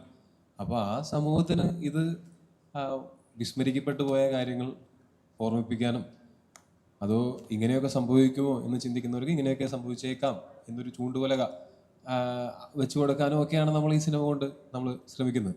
2000 കാര്യങ്ങൾ പറഞ്ഞു. അപ്പോൾ ടോവി ഈ സിനിമ അത്രമാത്രം ഇഷ്ടപ്പെട്ടിട്ടുണ്ട്, ഈ ഒരു ക്യാരക്ടർ ഇഷ്ടപ്പെട്ടിട്ടുണ്ട്. 2018 നമ്മുടെ മനസ്സിൽ നമ്മൾ നേരിട്ട് കണ്ടാണ്. പക്ഷെ ഈ പറഞ്ഞ മുത്തങ്ങ സംഭവങ്ങളല്ല എന്ന് പറയുമ്പോഴും മുത്തങ്ങ നേരിട്ട് കാണാത്ത ഒത്തിരി പേരുണ്ട്, പത്രങ്ങൾ വായിച്ചവരുണ്ട്. ഇപ്പൊ ഈ കൂടെ ഇരിക്കുന്നവരൊന്നും പത്രം പോലും വായിക്കാത്ത ചില എൻ്റെ സഹപ്രവർത്തന പ്രായത്തിൻ്റെ ഇതാണ് ഞാൻ പറയുന്നത്. ആ സംഭവം ടോബി അഭിനയിക്കുമ്പോൾ നല്ല റിസ്ക് തന്നെയായിരുന്നു എന്ന് എനിക്ക് തോന്നുന്നു. അല്ലെങ്കിൽ കണ്ണ് നനയില്ല. ഷമീർ ഇപ്പോൾ പറയാണ് അവിടെ ഇന്നലെ വന്ന് കണ്ടു കഴിഞ്ഞപ്പോൾ അവരുടെ ഒരു കണ്ണ് നിറഞ്ഞു എന്ന് പറയുമ്പോൾ ആ മാതിരി ഒരു സീനായിരിക്കുമല്ലോ ടോബി. അത് നമ്മൾ കാണാനുള്ള ആകാംക്ഷ കൊണ്ട് ചോദിച്ചാണ് കേട്ടോ. അതെ, അത് നമ്മൾ അതും ഈ പറഞ്ഞ പോലെ ദാ വരുന്നു എന്ന് പറഞ്ഞിട്ട് ബിൽഡപ്പ് കൊടുത്തു കഴിഞ്ഞാൽ ചിലപ്പോൾ കാണുമ്പോൾ ഇതാണോ എന്ന് തോന്നിയേക്കാം. അതുകൊണ്ട് ഞാൻ എൻ്റെ പെർഫോമൻസിനെ ഞാൻ തന്നെ അങ്ങനെ വിലയിരുത്താറില്ല. അങ്ങനെ വിലയിരുത്തുന്നതിൽ കാര്യമില്ല. അത് നമ്മൾ ചെയ്യുന്ന സമയത്ത് എൻ്റെ വാലിഡേഷൻ, ഞാൻ ആഗ്രഹിക്കുന്ന വാലിഡേഷൻ എന്ന് പറയുന്നത് എൻ്റെ സംവിധായകനാണ് എൻ്റെ ഏറ്റവും പ്രധാനപ്പെട്ട ആദ്യത്തെ ഓഡിയൻസ്. ആ സംവിധായകനും എഴുത്തുകാരനുമാണ് ഈ കഥാപാത്രത്തിനെ സൃഷ്ടിച്ചത്. അപ്പോൾ അവർ ഇതിൽ സംതൃപ്തരാണോ, അവരാഗ്രഹിച്ച പോലെ അവരാഗ്രഹിച്ചതിനേക്കാൾ ഒരു പടിയെങ്കിലും മുകളിൽ ഇവർക്ക് എൻ്റെ പെർഫോമൻസ് കൊടുക്കാൻ പറ്റുമോ എന്നായിരിക്കും ഞാൻ ഓരോ സീൻ ചെയ്യുന്നതിന് മുമ്പ് ചിന്തിക്കുക. അപ്പോൾ ഈ സിനിമ ചെയ്യുന്ന സമയത്ത് ഇത് എൻ്റെ ക്യാരക്ടറും നല്ല ഒരു ക്യാരക്ടർ ആർക്കുള്ള പലതരം ഇമോഷൻസ് പോർട്രേ ചെയ്യേണ്ടതായിട്ടുള്ള ഒരു ക്യാരക്ടറായിരുന്നു. നമ്മൾ തുടക്കം മുതൽ അവസാനം വരെയും ആ ക്യാരക്ടറിൻ്റെ ഒരു ഇമോഷണൽ ഗ്രാഫും നമ്മൾ അങ്ങനെ തന്നെയാണ് ചിന്തിച്ചിട്ടുള്ളത്. അപ്പോൾ ഇതിൻ്റെ കഥ വായിച്ച സമയം മുതലേ ഞാൻ വളരെ എക്സൈറ്റഡ് ആയിരുന്നു ഈ സിനിമേനെ വെയിറ്റ് ചെയ്തുകൊണ്ടിരുന്നത്. മറ്റു സിനിമകൾ ചെയ്ത് ഈ സിനിമയ്ക്ക് വേണ്ടിയിട്ട് നമ്മൾ അലോക്കേറ്റ് ചെയ്തിട്ടുള്ളൊരു സമയം വരെയും ഈ സിനിമയെ പറ്റി ഞാൻ ചിന്തിക്കാതിരുന്നിട്ടില്ല, സംസാരിക്കാതിരുന്നിട്ടില്ല. അതുവരെയും എപ്പോഴൊക്കെ ഞാനും അനുരാജും സംസാരിക്കുന്നുണ്ടോ അപ്പോഴൊക്കെ നമ്മൾ ഈ സീനിൽ നമുക്ക് ഇങ്ങനെ ചെയ്യാം, ആ സീനിൽ നമുക്ക് അങ്ങനെ ചെയ്യാം എന്നൊക്കെ പറഞ്ഞിട്ട് അന്ന് മുതലേ വർഷങ്ങളായിട്ട് നമ്മൾ ഇതിൻ്റെ ഡിസ്കഷൻസിലൊക്കെ ഇതിൻ്റെ ചർച്ചകൾ നടക്കുന്നുണ്ട് എല്ലാ ദിവസവും. അപ്പോൾ ആ സമയത്ത് വയനാടായിരുന്നു ഷൂട്ട്. ഞാൻ എല്ലാത്തിൽ നിന്നും ഡിറ്റാച്ച്ഡ് ആയിട്ട് ഷൂട്ട്, പിന്നെ എൻ്റെ അവിടുത്തെ വയനാട്ടിലുള്ള ചെറിയ മലകയറ്റവും അവിടുത്തെ സുഹൃത്തുക്കളുമായിട്ടുള്ള സമയം സ്പെൻഡ് ചെയ്യുന്നതും അങ്ങനെയൊക്കെ തന്നെ ആയിരുന്നുണ്ടായിരുന്നു. ഞാൻ വീട്ടിലേക്ക് തന്നെ അതിൻ്റെ ഇടയ്ക്ക് വന്നിരിക്കുന്നത് വളരെ ചുരുക്കമാണ് ഈ വയനാട് ഷൂട്ട് ചെയ്യുന്ന സമയത്ത്. അപ്പോൾ ആ സമയത്ത് നമ്മൾ നല്ല ഏകാഗ്രതയും ഒക്കെ ആയിരിക്കും. സമയത്തിന് ഉറങ്ങുന്നു, സമയത്തിന് എഴുന്നേൽക്കുന്നു, മറ്റൊരു കാര്യങ്ങളിലേക്കും നമ്മൾ ഡിസ്ട്രാക്റ്റഡ് ആവുന്നില്ല. നമ്മൾ ഇതിലേക്ക് മാത്രമായിട്ടാണ് നമ്മൾ നിൽക്കുന്നത്. അപ്പം അങ്ങനെയൊക്കെ ചെയ്യുന്ന സമയത്ത് നമ്മൾ അതും ഈ കഥാപാത്രത്തിൻ്റെ ഷൂസിൽ നിന്ന് ചിന്തിക്കേണ്ടി വരും. നമ്മൾ ഇത്ര ഇൻറ്റൻസ് ആയിട്ടുള്ള ഒരു കഥാപാത്രം ചെയ്യുന്ന സമയത്ത് അപ്പം നമ്മൾ ഒരു ടൊവിനോ തോമസ് ആയിട്ട് നിന്നിട്ട് ഞാൻ ചിന്തിച്ചാൽ എനിക്ക് മനസ്സിലാവാത്ത കാര്യങ്ങൾ ആ കഥാപാത്രത്തിൻ്റെ സാഹചര്യത്തിൽ നിന്ന് ചിന്തിച്ചു കഴിഞ്ഞാൽ മനസ്സിലാക്കാൻ പറ്റും. നമ്മൾ ഓരോ സിറ്റുവേഷൻസും ഓരോ സാഹചര്യങ്ങൾ വരുമ്പോഴാണ് നമ്മളുടെ ചിന്തകളിൽ തന്നെ നമ്മൾ പുതിയ പുതിയ കാര്യങ്ങൾ മനസ്സിലാക്കുന്നത്. ചെറുപ്പം മുതൽ നമ്മൾ വളർന്നു വരുമ്പോൾ ഒക്കെയും.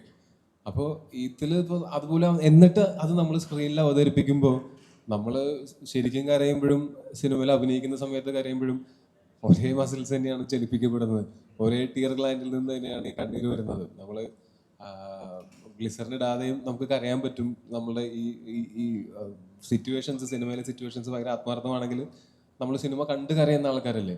ഞാൻ പുസ്തകം വായിച്ചിട്ട് അതിനകത്തൊരു ഇമോഷണൽ സീക്വൻസ് വന്നാലും എൻ്റെ കണ്ണൊക്കെ നിറയുന്ന ആളാണ്. അപ്പോൾ അത് ഞാൻ അവതരിപ്പിക്കുമ്പോൾ സ്വാഭാവികമായിട്ടും അത് കുറച്ചും കൂടെ കൂടുതൽ എൻ്റെ ഉള്ളിലേക്ക് കയറുമല്ലോ.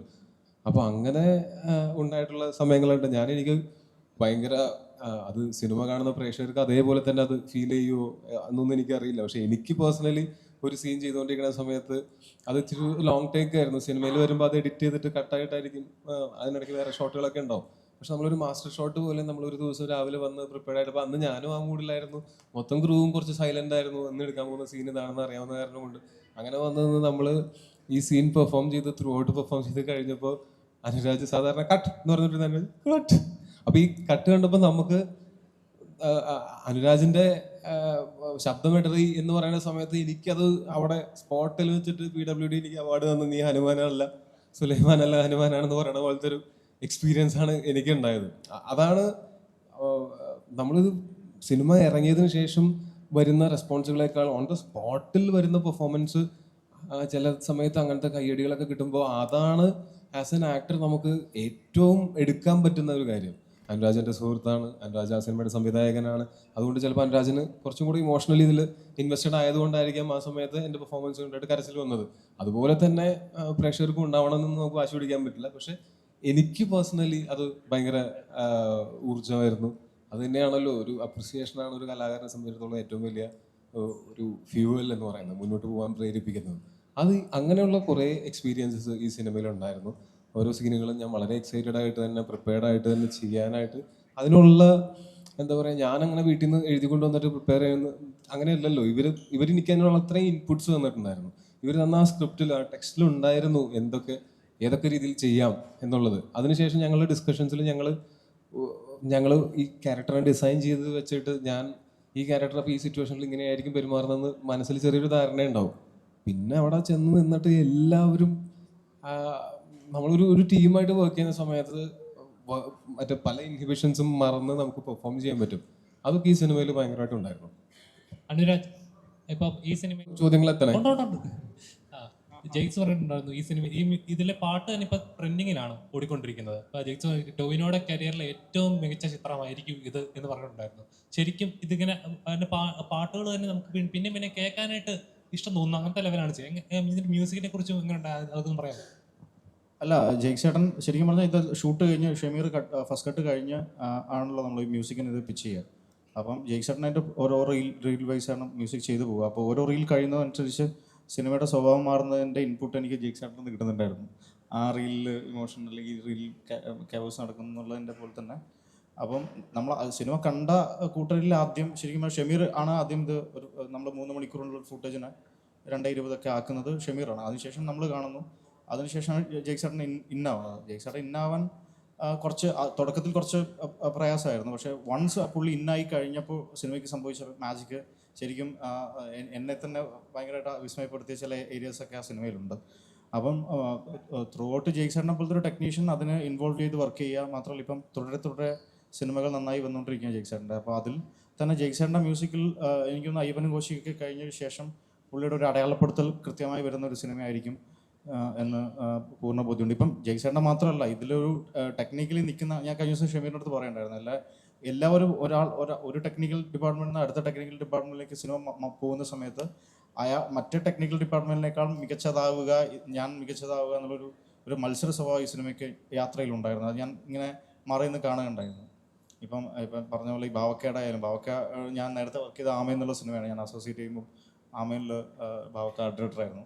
അന്ന് മുതലുള്ള പരിചയം. പക്ഷെ ബാവക്ക ശരിക്കും അന്ന് അതിനേക്കാളും ഊർജ്ജത്തോടു കൂടിയാണ് നമ്മൾ സിനിമയിൽ വർക്ക് ചെയ്തത്. ഇപ്പം ചില സ്ഥലത്ത് നമുക്ക് തീ കൺട്രോൾ ചെയ്യാൻ പറ്റാതായി പോയി. അപ്പം ബാവക്ക പൈപ്പ് എടുത്ത് ജമ്പ് ചെയ്ത് ചാടി ഇറങ്ങി നനയ്ക്കുന്നത് കണ്ടപ്പോൾ ഞാൻ വിചാരിച്ചു ബാവക്കതിൻ്റെ ഉള്ളിലത്തെ എനർജി സിനിമയാണ് പുള്ളിയെ നയിക്കുന്നതെന്ന് പലപ്പോഴും. ഈ വെള്ളത്തിൽ നെഞ്ചടിച്ച് വീണിട്ടുണ്ട് ഒരു വലിയ കാട്ടിൻ്റെ അകത്ത് വെള്ളച്ചാട്ടത്തിൽ ഷൂട്ട് ചെയ്യാൻ പോകുമ്പോൾ. ഇപ്പോൾ പ്രണവിൻ്റെ തന്നെ ആയാലും, പ്രണവ് അടക്കമുള്ള മുഴുവൻ അങ്ങനെ എടുത്തു പറയേണ്ടതല്ലാത്ത ആർട്ടിസ്റ്റായാലും ടെക്നീഷ്യന്മാരായാലും എടുത്ത എഫേർട്ടിൻ്റെ ഔട്ട്പുട്ടാണ് സിനിമയിൽ വരുന്നത്. അത് എല്ലാവർക്കും അതിൻ്റെ അപ്രിസിയേഷൻ സിനിമ കഴിഞ്ഞിട്ട് കിട്ടും എന്നാണ് ഞാൻ വിശ്വസിക്കുന്നത്. ആര്യ, ഇതിൻ്റെ ട്രെയിലർ കാണുമ്പോൾ ഇന്ന് ഭയങ്കര കഥ മുന്നോട്ട് നയിക്കുന്ന ഒരു മോട്ടിവേഷൻ കിട്ടുന്ന പോലെ അങ്ങനത്തെ ഒരു കഥാപാത്രമായിട്ട് ഫീൽ ചെയ്തു. ഇങ്ങനെ ഒരു അധികം സിനിമകളിൽ ചെയ്ത കഥാപാത്രങ്ങൾ ആ ഡെപ്തിലേക്ക് എത്തിക്കുക എന്ന് പറഞ്ഞ ചെറിയൊരു കാര്യമല്ല. ഈ കഥാപാത്രം ആവാനായിട്ട് എവിടെന്നെങ്കിലും ഇൻസ്പയർ ചെയ്യുക, അല്ലെങ്കിൽ എവിടെന്നെങ്കിലും റിയൽ ആളുകളെ ഇൻസ്പയർ ചെയ്യുക, അങ്ങനെ എന്തെങ്കിലും ഉണ്ടായിട്ടുണ്ടോ?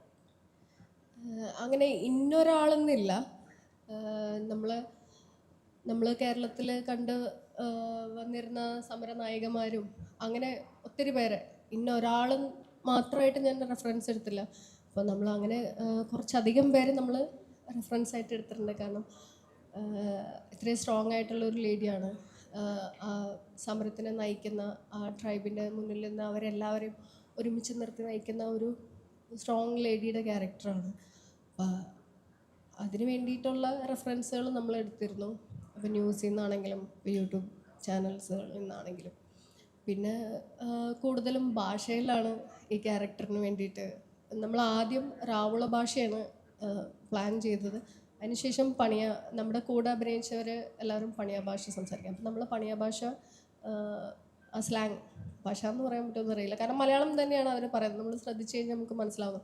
അപ്പോൾ അതിന് വേണ്ടിയിട്ട് അവരിൽ തന്നെ നമുക്ക് പ്രസാദ് എന്ന് പറയുന്ന ചേട്ടൻ നമ്മുടെ കൂടെ അഭിനയിക്കുകയും ചെയ്തിട്ടുണ്ട്. അപ്പോൾ ഡബ്ബിങ് ടൈമിലാണെങ്കിലും നമുക്ക് ഒരു ആ സ്ലാങ് കറക്റ്റ് ചെയ്യാനൊക്കെ പുള്ളി കൂടെ നിന്ന് എഫേർട്ട്, അവരും എൻ്റെ ഒപ്പം തന്നെ പണിയെടുത്തിട്ടുണ്ട്. അങ്ങനെ ഒത്തിരി പേരുടെ എഫേർട്ട് ഞാൻ ഒറ്റയ്ക്ക് എടുത്ത് പൊക്കിയതല്ല, കാരണം എനിക്ക് അത്രയും സപ്പോർട്ട്. ഇപ്പം അനുരാജും അഭിനയം മാത്രമല്ല, അതുപോലെ തന്നെ നമ്മുടെ AD ടീം ആണെങ്കിൽ പോലും ചില സമയത്ത് നമുക്ക് ഇവരോട് ചോദിക്കുമ്പോൾ ഇവർ ചിലപ്പോൾ ദൂരെയൊക്കെ ആയിരിക്കും ഇരിക്കുന്നത്. അപ്പം നമ്മുടെ കൂടെയുള്ള ഈ മൂവിയുടെ AD ടീംസ് ആണെങ്കിലും ഓടിയിരുന്ന് എന്താ വേണ്ടതെന്ന് വെച്ച് കഴിഞ്ഞാൽ അത് പറഞ്ഞു തരാനും പിടിക്കാനും ഒക്കെ അവരും ഒത്തിരി എഫേർട്ടുണ്ട്. മലയാളത്തിൽ മിസ് ചെയ്തുകൊണ്ടിരിക്കുകയാണ്. തെറ്റ് കണ്ട തെറ്റെന്ന് പറയാൻ പോലും ഇപ്പം മടിയാണ്. പറഞ്ഞാൽ അത് തെറ്റല്ല എന്ന രീതിയിലേക്ക് ആക്കിക്കൊണ്ടിരിക്കുകയാണ്. ശരിക്കും സിനിമകൾ ഇപ്പോൾ അങ്ങനത്തെ ഒരു മുന്നോട്ട് വെക്കാനായിട്ട് തന്നെ മടിയാണോ, അതോ അങ്ങനത്തെ നിയമം സംരക്ഷിക്കേണ്ടവരെ ശിക്ഷിക്കുന്ന ആ ഒരു സിസ്റ്റത്തിലേക്ക് വന്നുകൊണ്ടിരിക്കുകയാണോ ആസ് എ ആർട്ടിസ്റ്റ്? എന്താ അത് തോന്നുക? അല്ല, എന്നും അങ്ങനെയൊക്കെ തന്നെ അല്ലായിരുന്നോ? അപ്പോൾ പിന്നെ നമുക്ക് ചെയ്യാനുള്ള സിനിമകൾ, നമ്മൾ ആഗ്രഹിക്കുന്ന പോലെ സിനിമകൾ ചെയ്യുക എന്നുള്ളതല്ലാതെ ഇങ്ങനെ വരും വരായികളെ കുറിച്ച് നമ്മൾ അമിതമായിട്ട് ചിന്തിച്ചു കഴിഞ്ഞാലും നമ്മൾ ചെയ്യാൻ ആഗ്രഹിച്ച കാര്യങ്ങൾ ചെയ്യാൻ പറ്റാതായി പോകും. അപ്പോൾ ഞാനിങ്ങനെ അങ്ങനെ അധികം ഓവർ തിങ്ക് ചെയ്യാറില്ല. സിനിമയിൽ വരുമ്പോൾ ഞാൻ സിനിമയിൽ വന്നിട്ട് രക്ഷപ്പെട്ടില്ലെങ്കിലോ എന്ന് ഞാൻ എല്ലാ ദിവസവും ആലോചിച്ചുകൊണ്ടിരുന്നാൽ ഞാൻ ഒരിക്കലും രക്ഷപ്പെടില്ല. കലാകാരന് ആ ഒരു സ്വാതന്ത്ര്യം ഉണ്ടെന്ന് വിശ്വസിക്കുന്നുണ്ട് എപ്പോഴും. പിന്നെ കലയ്ക്ക് അത്രയും ഇൻഫ്ലുവൻസ് ഉണ്ടെങ്കിൽ സ്വാതന്ത്ര്യത്തിനേക്കാൾ ഉപരി അതൊരു കടമയല്ലേ. ഏറ്റവും കൂടുതൽ ആളുകളെ ഇൻഫ്ലുവൻസ് ചെയ്യുന്ന ഒരു കലാരൂപമാണ് സിനിമ. ആ എല്ലാ സിനിമയും സാരോപദേശ കഥയായിരിക്കണമെന്നോ അല്ലെങ്കിൽ ഒരു മെസ്സേജ് അതിന് വേണമെന്നോ ഒന്നും നിർബന്ധമില്ല. പക്ഷെ നമ്മളൊരു മെസ്സേജ് കൊടുക്കുന്നുണ്ടെങ്കിൽ അത് മാന്യമായിട്ടുള്ള ന്യായമായിട്ടുള്ളൊരു മെസ്സേജ് ആയിരിക്കണം. ചുരുങ്ങിയ പക്ഷം നമുക്കെങ്കിലും അത് ശരിയെന്ന് തോന്നണം എന്നുള്ളത് ശരി തന്നെയാണ്. പക്ഷെ അങ്ങനെ ഇതങ്ങനെ പറഞ്ഞല്ലോ, ഇതങ്ങനെ ഒരു സാരോപദേശം അങ്ങനത്തെ സിനിമയോ അല്ല. ഈ സിനിമയിൽ നമ്മൾ പറയുന്നതിൽ ഈ കഥാപാത്രത്തിന്റെ മാനസിക സംഘർഷങ്ങളും ഇയാൾ കാണുന്ന കാഴ്ചകളും അത് ഇയാളിൽ വരുന്ന മാറ്റങ്ങളും ഒക്കെ വെച്ച് നല്ലൊരു സിനിമയ്ക്കുള്ള സ്കോപ്പ് അതിനകത്ത് ഓൾറെഡി ഉണ്ട്.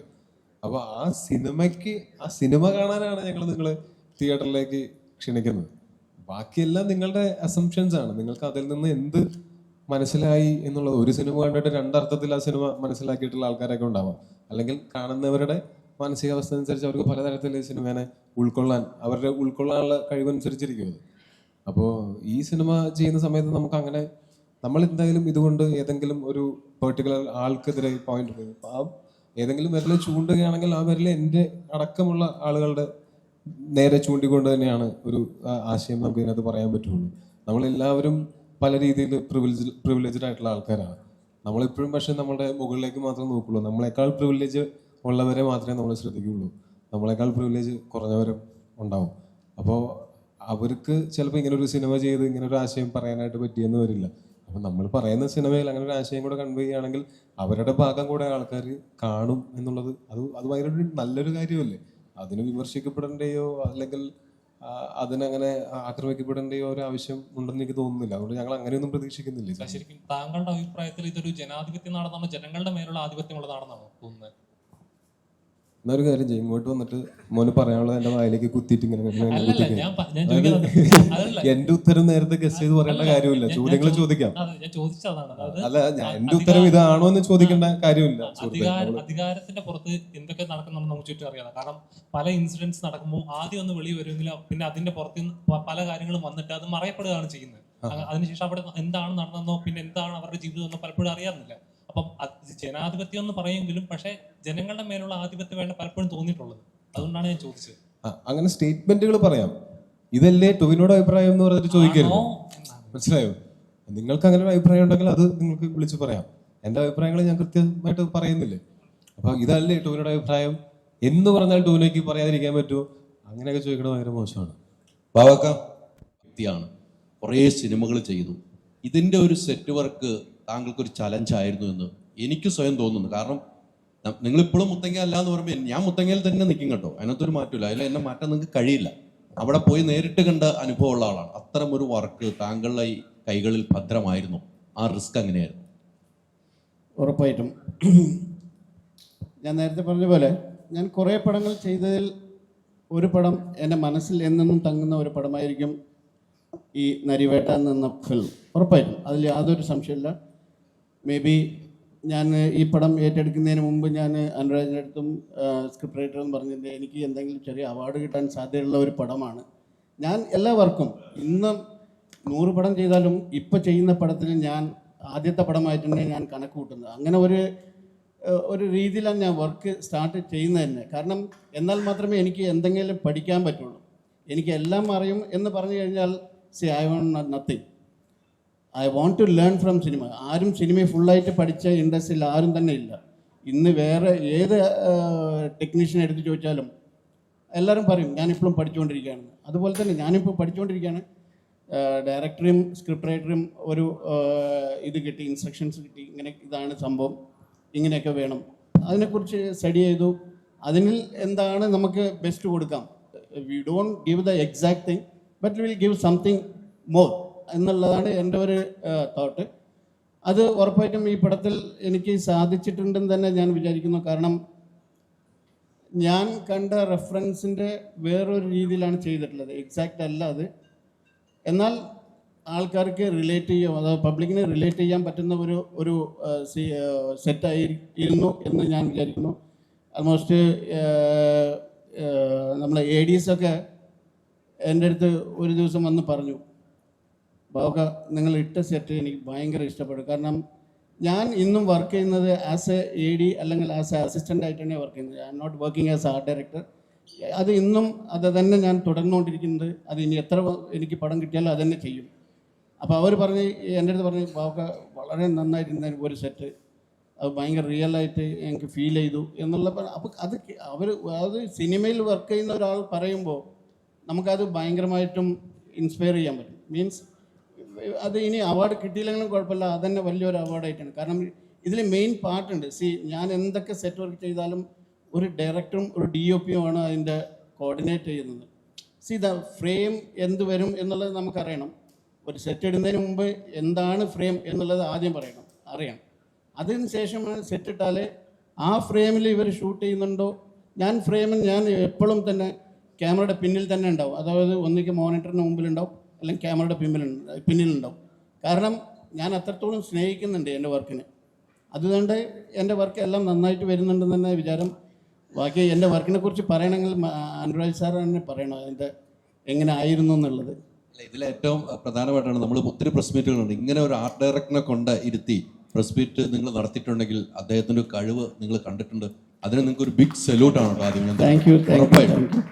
അല്ല ഇതിൽ ബാവക്കയുടെ എന്ന് വെച്ചാൽ നമ്മൾ റക്കി പരിപാടികളുണ്ടല്ലോ, ഈ ലൊക്കേഷൻ നമ്മൾ മനസ്സിലുള്ള ലൊക്കേഷൻ ഫൈൻഡ് ചെയ്യണമല്ലോ. അപ്പം എന്നെ സംബന്ധിച്ചിട്ട് ഞാൻ ഒരു വണ്ടി പോകുന്ന ലൊക്കേഷനിലായിരിക്കില്ല പലപ്പോഴും നമ്മൾ ഷൂട്ട് ചെയ്തിട്ടില്ല. അപ്പം ഞാൻ ഇറങ്ങി നടക്കാറാണ് പതിവ്. അപ്പം ബാവക്ക ആണ് എൻ്റെ പുറകിൽ, നമ്മൾ അസിസ്റ്റന്റ് ഡയറക്ടേഴ്സൊക്കെ പുറകിൽ ദൂരെയാണ്. അപ്പോൾ കിലോമീറ്റേഴ്സ് നമ്മൾ ഒരുമിച്ച് നടക്കും. കടുവ, പുലി, അങ്ങനെ സകല സങ്കേതങ്ങളുള്ള കാടുകളിലാണ് പോയിക്കൊണ്ടിരിക്കുന്നത്. അപ്പം പുറകിൽ നമ്മൾ ഓർമ്മയുണ്ട് ഒരു വെള്ളച്ചാട്ടം ക്രോസ് ചെയ്ത് പോകുമ്പോൾ ഏതാണ്ട് ഒരു 50-60 പന്നിക്കൂട്ടം ക്രോസ് ചെയ്ത് ജസ്റ്റ് മിസ് നമ്മൾ ക്രോസ് ചെയ്ത് പോയി. ബാവക്ക പുറകിൽ നിന്ന് അലറിയത് കൊണ്ടാണ്, പുള്ളിക്ക് അതിന് എക്സ്പീരിയൻസ് ഉണ്ട്. നമ്മൾ ഭ്രാന്തമായി ഇങ്ങനെ അലഞ്ഞു പോവാണ്. അപ്പോൾ പന്നി കുത്തി മരിക്കേണ്ടതായിരുന്നു. അപ്പോൾ അന്ന് ബാവക്കയുടെ ഒരു ഇടപെടലൊക്കെ എനിക്ക് പെട്ടെന്ന് ഇപ്പോൾ ഓർക്കുക. നമ്മുടെ കൂടെ ഇറങ്ങി നടക്കുകയും പിന്നെ നിങ്ങൾ ചോദിച്ച ചോദ്യത്തിൽ മുത്തങ്ങ സമരം അല്ല എന്നല്ല നമ്മൾ പറഞ്ഞു. മുത്തങ്ങ സമരം ചേർന്നാണ് ഈ സിനിമ. മുത്തങ്ങ സമരത്തെ നമ്മൾ ഗണ്ണിക്കുന്നില്ല. പക്ഷേ നിങ്ങൾ ആ സമയത്ത് വർക്ക് ചെയ്ത മാധ്യമപ്രവർത്തകർ മുത്തങ്ങ സമരത്തിൽ അന്ന് നിങ്ങൾ കണ്ട കാഴ്ചയെ പറ്റി ഇപ്പോൾ പറയാമോ? അത് ഇവിടെ എത്ര പേർക്ക് അറിയാം? ഈ പുതിയ മാധ്യമ ഇത് നടക്കുമ്പോൾ ഈ മുത്തങ്ങ സമരം നടക്കുന്ന സമയത്ത് എനിക്കും അനുരാജനൊക്കെ 13-14 വയസ്സാണ് പ്രായം.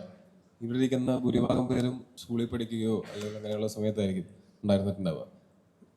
ഇവിടെ ഇരിക്കുന്ന പലരും ആ സമയത്ത് ജനിച്ചിട്ട് പോലും ഇല്ല. 2003 ശേഷം ജനിച്ചവരിവിടെ ഇല്ലേ? ഉണ്ടോ? ആരെങ്കിലും ഉണ്ടോ? കൈവക്കാമോ? കണ്ടോ? 2003 ശേഷം ജനിച്ചവരുണ്ട് ഇവിടെ. അപ്പോൾ അവിടെ അന്ന് കൃത്യമായിട്ട് ആ സമയത്ത് ഉണ്ടായിരുന്ന ഒരാളിൽ നിന്ന് എന്താണ് അവിടെ സംഭവിച്ചത്, നമ്മൾ ഇപ്പോഴും വിശ്വസിക്കുന്ന, നമ്മൾ ഇപ്പോൾ വാർത്തയിലും പത്രത്തിലും കണ്ടതിനപ്പുറത്ത് അതിനകത്ത് അവിടെ എന്തെങ്കിലും നടന്നിട്ടുണ്ടോ എന്നുള്ളതൊക്കെ അറിയേണ്ടത്. ഇപ്പോൾ ഹൈദർഖാനെ പോലെ അവിടെ ആ സമയത്ത് പ്രസന്റ് ആയിട്ടുള്ള തീർച്ചയായിട്ടും ഞങ്ങൾക്ക് എല്ലാവർക്കും ആഗ്രഹമുണ്ട് അങ്ങനെ എക്സ്പീരിയൻസ് എന്തെങ്കിലും അറിയാൻ. ഇപ്പം ഞങ്ങൾ ഇതിനെ പറ്റിയിട്ട് പറയുന്നതിനേക്കാൾ, ഞങ്ങൾക്ക് അറിയുന്നതിനേക്കാൾ കൂടുതൽ അറിയാവുന്ന ആൾക്കാരിൽ നിന്ന് തീർച്ചയായിട്ടും കേൾക്കാൻ ഞങ്ങൾക്ക് ആഗ്രഹമുണ്ട്. എന്തെങ്കിലും ആ സമയത്ത് തോന്നിയിട്ടുള്ള എന്തെങ്കിലും കാര്യങ്ങളോ കണ്ട കാര്യങ്ങളോ വല്ലതും പറയാമോ? അല്ല, അവിടെ നമ്മൾ ഇത് കഴിഞ്ഞിട്ടാണല്ലോ നമ്മൾ ചെല്ലുന്നത്. നമ്മൾ ആദ്യം ചെല്ലുന്നല്ലോ, ആദ്യം ചെന്ന് അടുത്ത ബ്യൂറോയിൽ നിന്നാണ് പോകുന്നത്, പിന്നീടാണ് നമ്മളൊക്കെ അങ്ങോട്ട് ചെല്ലുന്നത്. പക്ഷേ ഞാൻ ഇപ്പോഴും പറയുന്നത് അവിടെ 2 പേരെല്ലാം മരിച്ചിരിക്കുന്നത്. അതിൽ ഞാൻ ഉറച്ചു വിശ്വസിക്കുന്ന ഒരാളാണ്. മുത്തങ്ങ സമരത്തിൽ ഇന്ന് വരുന്ന വാർത്തയിൽ 2 പേര്, ഒരു പോലീസുകാരനും ഒരു ആദിവാസിയും മരിച്ചു എന്ന് അത് വിശ്വസിക്കാത്ത ഒരു വ്യക്തിയാണ് ഒരു മാധ്യമപ്രവർത്തകനായ ഞാൻ. ഒരിക്കലും അത് ഉൾക്കൊള്ളുന്നില്ല. കാരണം അത്രമാത്രം വേട്ട നടന്ന സംഭവമാണ്. ഈ പേര് പോലെ തന്നെ അത്രമാത്രം വേട്ടയാടിയപ്പെട്ട ആദിവാസികളാണ്. ആദിവാസികൾക്ക് നേരെ ഉണ്ടായ അതിക്രമം വലുതായിരുന്നു. അതിനുശേഷം വലിയ സമരം, ഞാൻ ഈ പറഞ്ഞ പോലെ 6ാം സമരത്തിന് ഞങ്ങൾ പോയതാണ്. അവിടെയും റബ്ബറിൻ്റെ മുകളിൽ ഇരുന്ന മണ്ണെണ്ണ ഒഴിക്കുന്ന, പെട്രോൾ ഒഴിക്കുന്ന സമയത്തും അതും റിപ്പോർട്ട് ചെയ്യാൻ പോയ ഒരു വ്യക്തിയാണ്. ഞാൻ ഇപ്പോഴും പറയുന്നത്, നിങ്ങൾ ഇത് നീതിപൂർവമാണ് ഈ സിനിമ വരുന്നതെങ്കിൽ നിങ്ങൾക്ക് ഏറ്റവും വലിയ വിജയം സമ്പാദിക്കാൻ പോകുന്ന സിനിമ ഇതായിരിക്കും എന്ന കാര്യത്തിൽ ഒരു ഡൗട്ടും എനിക്കില്ല. ഞാൻ ഇപ്പോഴും എൻ്റെ ഒരു വിശ്വാസമാണ്, 2 പേരല്ല അവിടെ മരിച്ചതെന്ന് ഞാൻ എവിടെയും ഏത് ചർച്ചയ്ക്കും വന്ന് പറയാൻ ഞാൻ തയ്യാറാണ്. ഇനി സിനിമ കണ്ടതിന് ശേഷം എനിക്ക് പറയാൻ പറ്റും പല കാര്യങ്ങളും. സിനിമയ്ക്ക് മുമ്പ് എൻ്റെ എക്സ്പീരിയൻസ് ഞാൻ അത് കഴിഞ്ഞിട്ടാണ്. അത് ഇവിടുന്ന് പോയാൽ നമ്മുടെ ഒരു ക്യാമറ ഉണ്ട്, റിപ്പോർട്ടർ റിവ്യൂലുണ്ട്, പ്രദീപ് ഇവിടെ ഉണ്ട്. പ്രദീപ് വന്ന് കാസർഗോഡാണ് ഇന്ത്യ വിഷനുള്ളത്. പ്രദീപ് ഇവിടെ ഉണ്ടെന്ന് എനിക്ക് തോന്നുന്നു. ആ പ്രദീപ് കാസർഗോഡ് നിന്ന് മുത്തങ്ങയിലേക്ക് പോയ ഒരു വ്യക്തിയാണ്. ഇവിടെ ഉണ്ടായ ക്യാമറ ഇപ്പോൾ റിപ്പോർട്ടർ റിവ്യൂലുള്ള, അന്ന് ഇന്ത്യ വിഷനിലായിരുന്നു. അന്ന് അവൻ കാസർഗോഡ് ബ്യൂറോയിലായിരുന്നു. അവിടുന്ന് പെട്ടെന്ന് അവിടുന്ന് മുത്തങ്ങയിലേക്ക് പോകണമെന്ന് പറഞ്ഞ് പോയി. എന്നിലും മുമ്പെത്തിയ ഒരു ക്യാമറയാണ് അവിടെ. ഞാൻ അത് കഴിഞ്ഞിട്ടാണ് പോകുന്നത്. അപ്പോൾ ഞങ്ങൾ കുറേ പേര്, എനിക്ക് ഇവിടെ ഉള്ള മെയിൻ ചാനലിലെ ക്യാമറമാൻ എത്ര പേരുണ്ടെന്ന് അറിയാമല്ലോ അവിടെ പോയത്. ഞാൻ കണ്ട കാഴ്ചകൾ എന്നെ വേദനിപ്പിക്കുന്ന കാഴ്ചകളായിരുന്നു. ആ വേദനിപ്പിക്കുന്ന കാഴ്ചയിൽ നിരപരാധിയായ ആദിവാസികളും അതിൽ നിരപരാധിയായ പോലീസുകാരും ഉണ്ടായിരുന്നു, അങ്ങോട്ടും ഇങ്ങോട്ടും ഉണ്ടായിരുന്നു. അത് കണ്ണു നനച്ച കാഴ്ചകൾ ഇഷ്ടം പോലെ അനുഭവിച്ച ഒരു വ്യക്തിയാണ് ഞാൻ. അതുകൊണ്ട് തന്നെയാണ് ഈ സിനിമയിൽ ഇത്ര യാത്ര ചെയ്യുന്നത്. ഈ സിനിമ എനിക്ക് കാണാനുള്ളൊരു എന്താന്ന് പറഞ്ഞാൽ, എനിക്ക് എത്രയും പെട്ടെന്ന് കാണും. 23-ാം തീയതി വരെ ഒന്നും വെയിറ്റ് ചെയ്യാൻ പറ്റില്ല. 16-ാം തീയതി വരെ ഒന്നും, അന്ന് എല്ലാ പരിപാടിയും ക്യാൻസൽ ചെയ്തിട്ടിരിക്കണം. ഒന്ന് കണ്ടാൽ പോലെ ഈ സിനിമ 2 or 3 പ്രാവശ്യം കണ്ടാലേ എനിക്ക് ഈ സിനിമ ഉള്ളിലേക്ക് കയറുള്ളൂ എന്ന് വിശ്വസിക്കുന്ന ആളാണ്. കാരണം എനിക്കറിയാവുന്ന കുറേ വേദനകളുണ്ട്.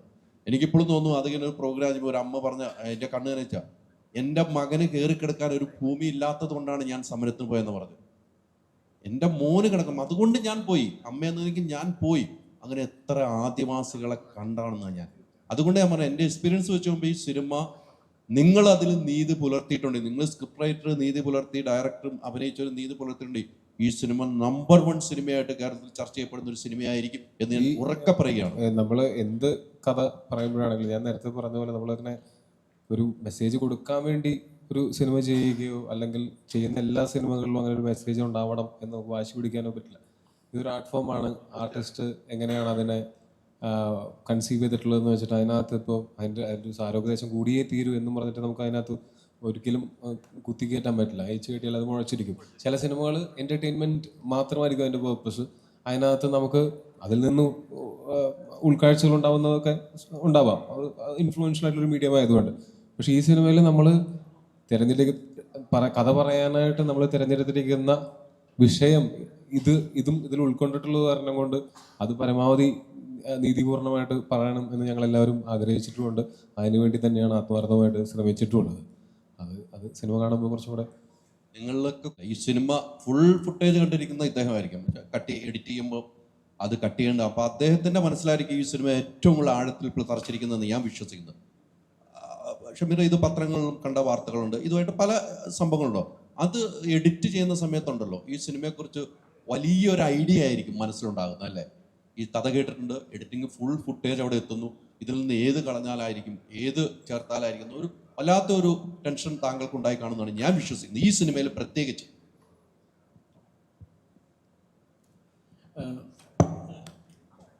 ഞാനിത് എഡിറ്റ് ചെയ്ത് കഴിഞ്ഞ് എല്ലാം തീർന്നതിന് ശേഷമാണ് അനുരാജ് കാണാൻ വരുന്നത് സിനിമ. അപ്പോൾ ഇതിൽ ലാസ്റ്റ് ഒരു ടെയിൽ എൻഡിൽ വരുന്ന കുറച്ച് ഭാഗങ്ങൾ ഞാൻ എഡിറ്റിൽ കുറച്ച് ഷഫിൾ ചെയ്തിട്ടുണ്ടായിരുന്നു. അപ്പോൾ ഞാൻ അതുപോലെ തന്നെ 1-2 സീൻസ് ഇങ്ങനെ മാറിയിട്ടുണ്ടായിരുന്നു. അപ്പോൾ ഞാൻ ഇത് എഡിറ്റ് ചെയ്ത് കഴിഞ്ഞ് അനുരാജ് കാണാൻ മുകളിലേക്ക് പോയി. ഞാൻ ഇരുന്നില്ല. അപ്പോൾ ഞാൻ എൻ്റെ മനസ്സിലിങ്ങനെ ഇവൻ കണ്ടിട്ട് വന്ന് തർക്കിക്കും തിരിച്ചു മാറ്റാൻ. അപ്പോൾ ഞാൻ എന്തെങ്കിലും പറയാം എന്ന് വിചാരിച്ച് ഞാൻ അടിയിലിരിക്കുന്നു. അതേപോലെ തന്നെ ഇവനും അവനെന്തെങ്കിലും മാറ്റിയിട്ടുണ്ടായിരിക്കും, ഞാനത് തിരിച്ചു മാറ്റും എന്ന് വിചാരിച്ച് ഇവനും പോകുന്നു.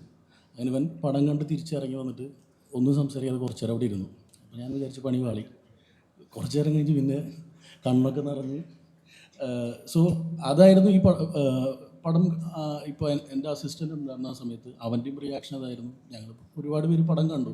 പടം കണ്ട ആൾക്കാരുടെയൊക്കെ ഒരു പോയിന്റ് ഉണ്ട് ഇതിൽ. ആ ഏരിയയൊക്കെ എത്തുമ്പോൾ ആൾക്കാർക്കും എല്ലാവർക്കും ഭയങ്കരമായിട്ട് ടച്ച് ചെയ്യുന്നുണ്ടായിരിക്കും. അങ്ങനെ തന്നെയായിരുന്നു ഞാൻ വർക്ക് ചെയ്യുന്ന സമയത്ത്.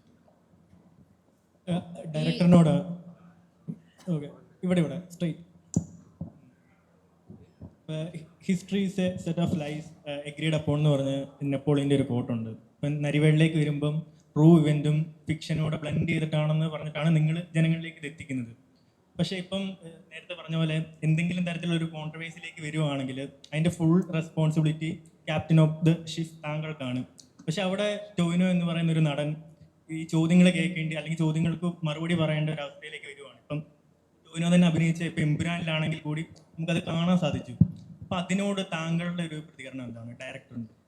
അല്ല, ഇത് നമ്മൾ 23-ാം തീയതി റിലീസ് ചെയ്യുന്ന ദിവസം തീരുമാനിക്കുന്ന കാര്യമല്ലല്ലോ ഈ സിനിമ. നമ്മളിപ്പോൾ കഴിഞ്ഞ ഞാൻ പറഞ്ഞ 4 വർഷമായി ഈ സിനിമ തിരക്കഥയാവുന്ന കാലം മുതൽ ഇങ്ങോട്ടുള്ള യാത്രയിൽ ടൊവിയുണ്ട്. ഇതിൽ മോസ്റ്റ് ഓഫ് ടെക്നീഷ്യൻസും ഉണ്ട്, ഇതിൻ്റെ കൂടെ തന്നെ ഉണ്ട്. ഇപ്പം ഷമീർ ശരിക്കും ഈ സിനിമയുടെ പ്രൊഡക്ഷൻ്റെ ഭാഗമായിട്ടുണ്ടായിരുന്ന ആളാണ്, മറ്റു ചില സാങ്കേതിക കാരണങ്ങളാൽ മാറിയതാണ്. അപ്പോൾ ഒരാളെ അപകടപ്പെടുത്താൻ വേണ്ടിയിട്ട് നമ്മൾ സിനിമ ചെയ്യുന്നതിന് അതിന് വാലിഡിറ്റി ഇല്ല ആക്ച്വലി. ഇപ്പം നിങ്ങളുടെ ചിന്തയിൽ ഓടുന്ന തരത്തിലുള്ള പ്രശ്നങ്ങൾ അഭിമുഖീകരിക്കാൻ നമുക്ക് പറ്റില്ല. പക്ഷേ നമ്മൾക്ക് ഈ സിനിമ കൊണ്ട് ഏത് ഓഡിയൻസിലേക്ക് ഇതിനെ എത്തിക്കാൻ പറ്റും, അവരെ എൻ്റർടൈൻ ചെയ്യാൻ പറ്റുന്ന എന്ത് എലമെൻറ്റ്സ് ഈ സിനിമയിൽ ആഡ് ചെയ്യാൻ പറ്റും എന്നത് മാത്രമേ നമുക്ക് ആലോചിക്കുന്നത്. സിനിമ ഒരു പ്രൊഡ്യൂസർ ഇപ്പം ഇന്ത്യൻ സിനിമ കമ്പനി എന്നുള്ള പുതിയൊരു സിനിമ കമ്പനിയുടെ ഭാഗമായിട്ടാണ് സിനിമ മുന്നോട്ട് വരുന്നത്. ഷിയാസ് ടിപ്പു എന്ന് പറഞ്ഞ 2 പേരാണ് പ്രൊഡ്യൂസ് ചെയ്തത്. അപ്പം ആത്യന്തികമായി ഇതൊരു കമ്മോഡിറ്റിയാണ്, ഒരു വിൽപ്പന ചരക്കാണ്. അപ്പോൾ അതിന് വിറ്റ് പോകണം, അതിന് അവർക്ക് പൈസ തിരിച്ചു കിട്ടണം എന്നതൊക്കെയാണ് നമ്മുടെ മനസ്സിൽ ആദ്യം ഓടുക. പിന്നെ വിവാദങ്ങളുമായിട്ട് ബന്ധപ്പെട്ടുള്ള ചർച്ചകൾ ഇപ്പോൾ ഏത് സിനിമയായിട്ടും ഞാൻ നേരത്തെ പറഞ്ഞ പോലെ പൂ വിരിയുന്നതും ചന്ദ്രൻ അസ്തമിക്കുന്നതും സൂര്യൻ ഉദിക്കുന്നതും മാത്രം നമുക്ക് കാണിച്ചാൽ പോരല്ലോ. അത് ആർജവത്തോടു കൂടി അതിനെ ടേക്ക് ചെയ്യാൻ പറ്റുന്ന തരത്തിലുള്ള ടെക്നീഷ്യനോ ആർട്ടിസ്റ്റോ ആണ് നമ്മളെല്ലാവരും എന്ന് അവർക്കെല്ലാം തന്നെ സ്വയം ബോധ്യമുള്ള ആർട്ടിസ്റ്റാണ്. നിങ്ങൾക്കും ബോധ്യമുള്ളതാണ് ടൊവിയായിട്ട് ബന്ധപ്പെട്ട് നിങ്ങൾ തന്നെ ചർച്ച ചെയ്ത വിഷയം. അപ്പോൾ അതിൽ ഞാൻ മാത്രമല്ല എല്ലാവർക്കും ഉത്തരവാദിത്തമുണ്ട്. എസ്പെഷ്യലി നിങ്ങളത് പറഞ്ഞ പോലെ സംവിധായകം എന്നുള്ളത് എനിക്ക് കൂടുതൽ ഉത്തരവാദിത്തമുണ്ട്. ഞാനതിനെ ആ രീതിയിൽ തന്നെ എടുക്കുന്നു എന്ന് പറയാം. ഈ ചർച്ചകൾക്കെല്ലാം അപ്പുറത്ത് ഈ സിനിമ ചർച്ചകൾക്കെല്ലാം അപ്പുറത്ത് വൈകുന്നേരം വീട്ടിലേക്ക് അരി, പഞ്ചസാര, മണ്ണെണ്ണ ഒക്കെ മേടിച്ചുകൊണ്ടിരാൻ പറയാനാണെങ്കിൽ സംവിധായകന്റെ ഭാര്യയാണ്, മാധ്യമപ്രവർത്തകയാണ് ചോദ്യം ചോദിക്കാൻ പോകുന്നത്. ഈ സിനിമ ഒന്ന് റിലീസായി കഴിഞ്ഞിട്ട് വീട്ടിലേക്ക് വിട്ടോളാം, അത് വരെയും കുറച്ച് ദിവസം മിസ് ചെയ്യും. അല്ല അതെ, അതെന്തായാലും വിടണം. എന്നാലും ഇപ്പോഴൊക്കെ വളരെ ചുരുക്കം മാത്രമേ കാണാറുള്ളൂ. ഈ ചർച്ചകൾക്കപ്പുറത്ത്, റെഫറൻസിനപ്പുറത്ത് ഈ സിനിമ തിയേറ്ററിൽ വരുമ്പോൾ ഒരു തിയേറ്റർ വാച്ച് സാധാരണ ജനങ്ങളോട് നിങ്ങൾ ആവശ്യപ്പെടുമ്പോൾ എന്തൊക്കെ ഘടകങ്ങളാണ് നിങ്ങൾ മുന്നോട്ട് വെക്കുക? എനിക്കുള്ള ഒരു 3 കാര്യങ്ങളിൽ ഒന്ന് ഇതൊരു ടൊവി ചിത്രം എന്നുള്ളതാണ്. എന്താണ് നിങ്ങൾ വളരെ സിമ്പിളായി മുന്നോട്ട് വെക്കുന്ന മറ്റ് 2 കാര്യങ്ങൾ? അല്ല, ഇതിൽ ആദ്യം തന്നെ നമുക്കെല്ലാം അറിയുന്നത് പോലെ തന്നെ ഇതൊരു ടൊവിനോ സിനിമയാണ്. ടൊവിനെയാണ് നമ്മൾ ആദ്യം മുന്നോട്ട് വയ്ക്കുന്ന ഇത്. പിന്നെ നേരത്തെ പറഞ്ഞാൽ നമ്മളൊരു നല്ലൊരു ചോക്ലേറ്റിൻ്റെ കവർ, അകത്ത് നല്ല ചോക്ലേറ്റ് ആണെങ്കിൽ പുറത്ത് നന്നായിട്ട് കവർ ചെയ്താൽ മാത്രമേ ഇത് മാർക്കറ്റ് ചെയ്യപ്പെട്ടുള്ളൂ.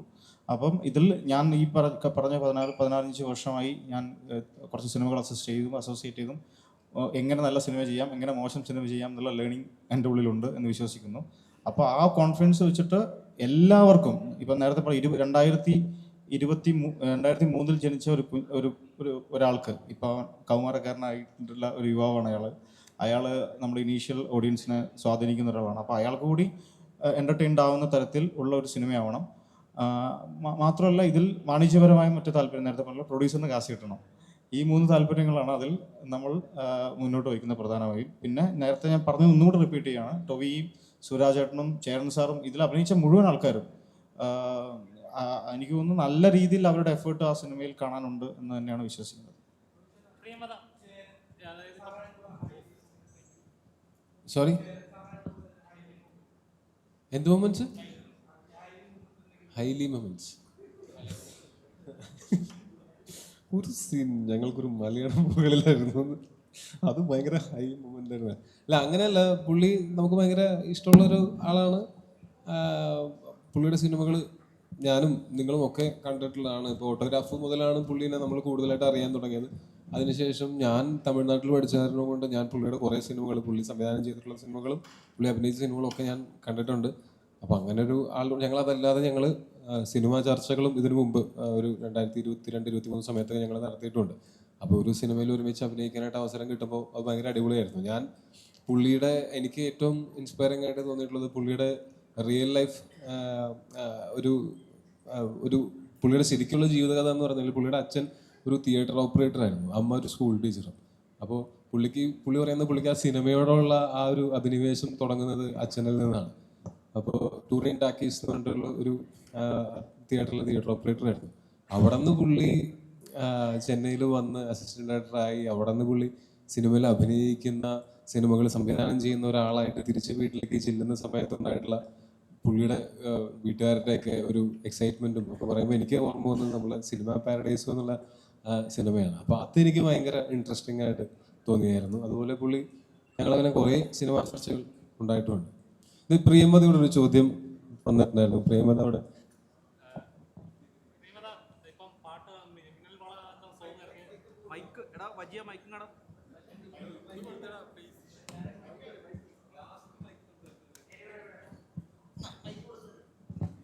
പ്രിയമത മിന്നൽമള എന്ന സോങ് ഇറങ്ങിയതിനു ശേഷം സോഷ്യൽ മീഡിയയിൽ താങ്കൾ വളരെയധികം ട്രെൻഡിങ് ആണ്. ഇപ്പം എടുത്ത് നോക്കിയാൽ തന്നെ കേരളത്തിലൊരു ക്രഷ് തന്നെ വേണം പറയാം. അപ്പം സോഷ്യൽ മീഡിയയിൽ അത്രയും വൈറലാണ്, ഇൻസ്റ്റാഗ്രാമിൽ റീൽസിലൂടെ ഒക്കെ ആയാലും അത്രയും നന്നായി പൊക്കോണ്ടിരിക്കുകയാണ്. അപ്പം എങ്ങനെ ഉണ്ടായിരുന്നു ഇങ്ങനെ ഒരു എക്സ്പീരിയൻസ്? ടൊവിനോ എന്ന് പറയുമ്പോൾ നമുക്കൊരു റൊമാൻറ്റിക് ചോക്ലേറ്റ് ഹീറോ എന്ന ലെവലിലേക്ക് നമുക്ക് ആ സീൻ കാണുമ്പോൾ നമുക്ക് അങ്ങനെ ഫീൽ ചെയ്യുന്നുണ്ട്. എങ്ങനെ ഉണ്ടായിരുന്നു ടൊവിനോ എന്നൊരു ആക്ടർ? ഞാൻ സിനിമയിലേക്ക് വരുന്നതിന് മുന്നേ അത്രയധികം ഫോളോ ചെയ്ത work one of the actors Tovino തന്നെയാണ്. ആൻഡ് എനിക്ക് വളരെയധികം ആരാധനയുള്ള ഒരു ആക്ടറാണ്. അപ്പോൾ ഡെഫിനറ്റ്ലി ഇത്രയധികം എക്സ്പീരിയൻസ്ഡ് ആയിട്ടുള്ള ആക്ടേഴ്സിൻ്റെ കൂടെ ആക്ട് ചെയ്യുമ്പോൾ എനിക്കത് ഭയങ്കര ബെനിഫിഷ്യലാണ്. ആൻഡ് മിന്നൽ വള ഇത്രയും ഹിറ്റായതിൽ ഞാൻ വളരെയധികം സന്തോഷിക്കുന്നു. ഇപ്പം എവിടെ പോയാലും ഞാൻ ഈ പാട്ട് കേൾക്കാറുണ്ട്. ഇന്ന് രാവിലെ തന്നെ ഞാൻ ഒരു സ്ഥലത്ത് പോയപ്പോൾ ഈ പാട്ട് പ്ലേ ചെയ്യുന്നുണ്ട്. ഏത് ക്യാബിൽ കയറിയാലും ഇപ്പോൾ ഈ പാട്ടാണ്. സോ അതെനിക്കൊരു ഫസ്റ്റ് ടൈം എക്സ്പീരിയൻസ് ആട്ടോ. സോ അത് ഞാൻ വളരെയധികം ഹാപ്പിയാണ്. ഇങ്ങനൊരു സബ്ജക്റ്റ് കേട്ടപ്പോൾ ഫസ്റ്റ് മൈൻഡിൽ വന്നത് എന്തായിരുന്നു? മൈൻഡിൽ വന്നത് ഇതിപ്പോൾ ഞാൻ ഈ പടത്തിൽ ഇല്ലായിരുന്നെങ്കിൽ, ഞാൻ ജസ്റ്റ് ആസ് എൻ ഓഡിയൻ്റ് ആണ് ഈ പടം കാണുന്നുണ്ടായിരുന്നെങ്കിൽ എനിക്ക് ഡെഫിനറ്റ്ലി തോന്നിയേനെ എന്തെങ്കിലും എനിക്ക് ഇങ്ങനത്തെ ഒരു പടത്തിൽ ഒരു ഭാഗമായാൽ നല്ലതായിരുന്നു എന്ന് തോന്നിയേനെ. അപ്പോൾ ഞാൻ വളരെ ഹാപ്പിയാണ്. ഇത്രയും അടിപൊളിയാണ്, ഇത്രയും ഇമ്പോർട്ടൻ്റ് ആയിട്ടുള്ള ഒരു പടത്തിൽ ഞാനൊരു ഭാഗമാണ്. രണ്ട് പോലീസുകാരെ എടുത്താൽ അവരുടെ ഐഡിയോളജീസ് വ്യത്യാസമായിരിക്കും, രാഷ്ട്രീയ കാഴ്ചപ്പാടുകൾ വ്യത്യാസമായിരിക്കും, ആശയങ്ങളെല്ലാം വ്യത്യാസമായിരിക്കും. പക്ഷേ ഇവർ യൂണിഫോം ഇട്ട് കഴിഞ്ഞാൽ പിന്നെ അവരുടെ 60 പേർക്കും അറിയാമായിരിക്കും നമ്മൾ ചെയ്യുന്നതല്ല ശരി, അവരുടെ ഭാഗത്താണ് ശരി. പക്ഷേ ഡ്യൂട്ടിയാണ്, അത് ചെയ്തേ പറ്റുള്ളൂ. അപ്പോൾ ഈ നരിവേട്ടയിൽ ഹൈലൈറ്റ് ചെയ്യുന്നത് ഇങ്ങനെയുള്ള ഇവൻറ്റ്സ്, ഇങ്ങനത്തെ മൊമെന്റ്സ് ആണോ, അതെയോ ഈ ആശയപരമായ വ്യത്യാസം ഉണ്ടെങ്കിലും ജോലി ആയതുകൊണ്ട് ചെയ്യേണ്ടി വരുന്ന ഒരു പോലീസുകാരൻ്റെ ഇമോഷൻസിനെയാണോ ഈ പടം ഹൈലൈറ്റ് ചെയ്യുന്നത്? ചിലപ്പോൾ നമുക്കൊക്കെ ഉള്ളൊരു പ്രിവിലേജ് ഇല്ലാത്ത ഒരു ജോലി ചെയ്യുന്ന ആൾക്കാരാണ് പോലീസ്, പട്ടാളം തുടങ്ങിയിട്ടുള്ള. ഇപ്പോൾ കൊറോണയുടെ സമയത്താണെങ്കിലും അല്ലെങ്കിൽ ഒരു ട്രാഫിക് പോലീസുകാരനെ ആലോചിച്ച് നോക്കൂ. നമുക്ക് ഇപ്പോഴത്തെ നമ്മളെ കേരളത്തിലെ ചൂടിൽ നമുക്ക് ഏതെങ്കിലും തണലത്തേക്ക് കയറി നിൽക്കാനായിരിക്കും നമ്മളെപ്പോഴും ആലോചിക്കുക. അങ്ങനെ നിൽക്കുമ്പോഴാണ് നമ്മൾ ഈ യാത്രകൾ മുടങ്ങാതിരിക്കാൻ, നമ്മളെ ട്രാഫിക് ബുദ്ധിമുട്ടില്ലാവാതിരിക്കാൻ വേണ്ടിയിട്ട് അത്രയും ഒരു വെയിലത്ത് നിന്നിട്ട് അവർക്ക് വേറെ ഓപ്ഷൻ ഉണ്ടോയെന്ന് ചോദിച്ചാൽ നമുക്കുള്ള അത്രയ്ക്കും ഓപ്ഷൻസ് ഇല്ല. ആ വെയിലത്ത് നിൽക്കുക എന്നുള്ളത് അവരുടെ ജോലിയുടെ ഭാഗമാണ്. അവർ നിൽക്കുന്നുണ്ട് രാവിലെ തൊട്ട് വൈകിട്ട് വരെ. ഒരു കൊറോണയുടെ സമയമാണെന്ന് വിചാരിക്കുക. കൊറോണയുടെ സമയത്ത് അവർക്ക് ചിലപ്പോൾ ഇപ്പോൾ എല്ലാവരും ഒരുപോലെ അല്ലല്ലോ. ഇപ്പോൾ കൊറോണ വരുമോ എന്ന് പേടിച്ചിട്ട് വീട്ടിലിരുന്ന് കുറേ ആൾക്കാരില്ലേ, അങ്ങനെ പേടിച്ച പോലീസുകാരും ഉണ്ടായിരിക്കില്ലേ. പക്ഷെ അവർക്ക് അങ്ങനെ ഒരു ഓപ്ഷൻ ഇല്ല.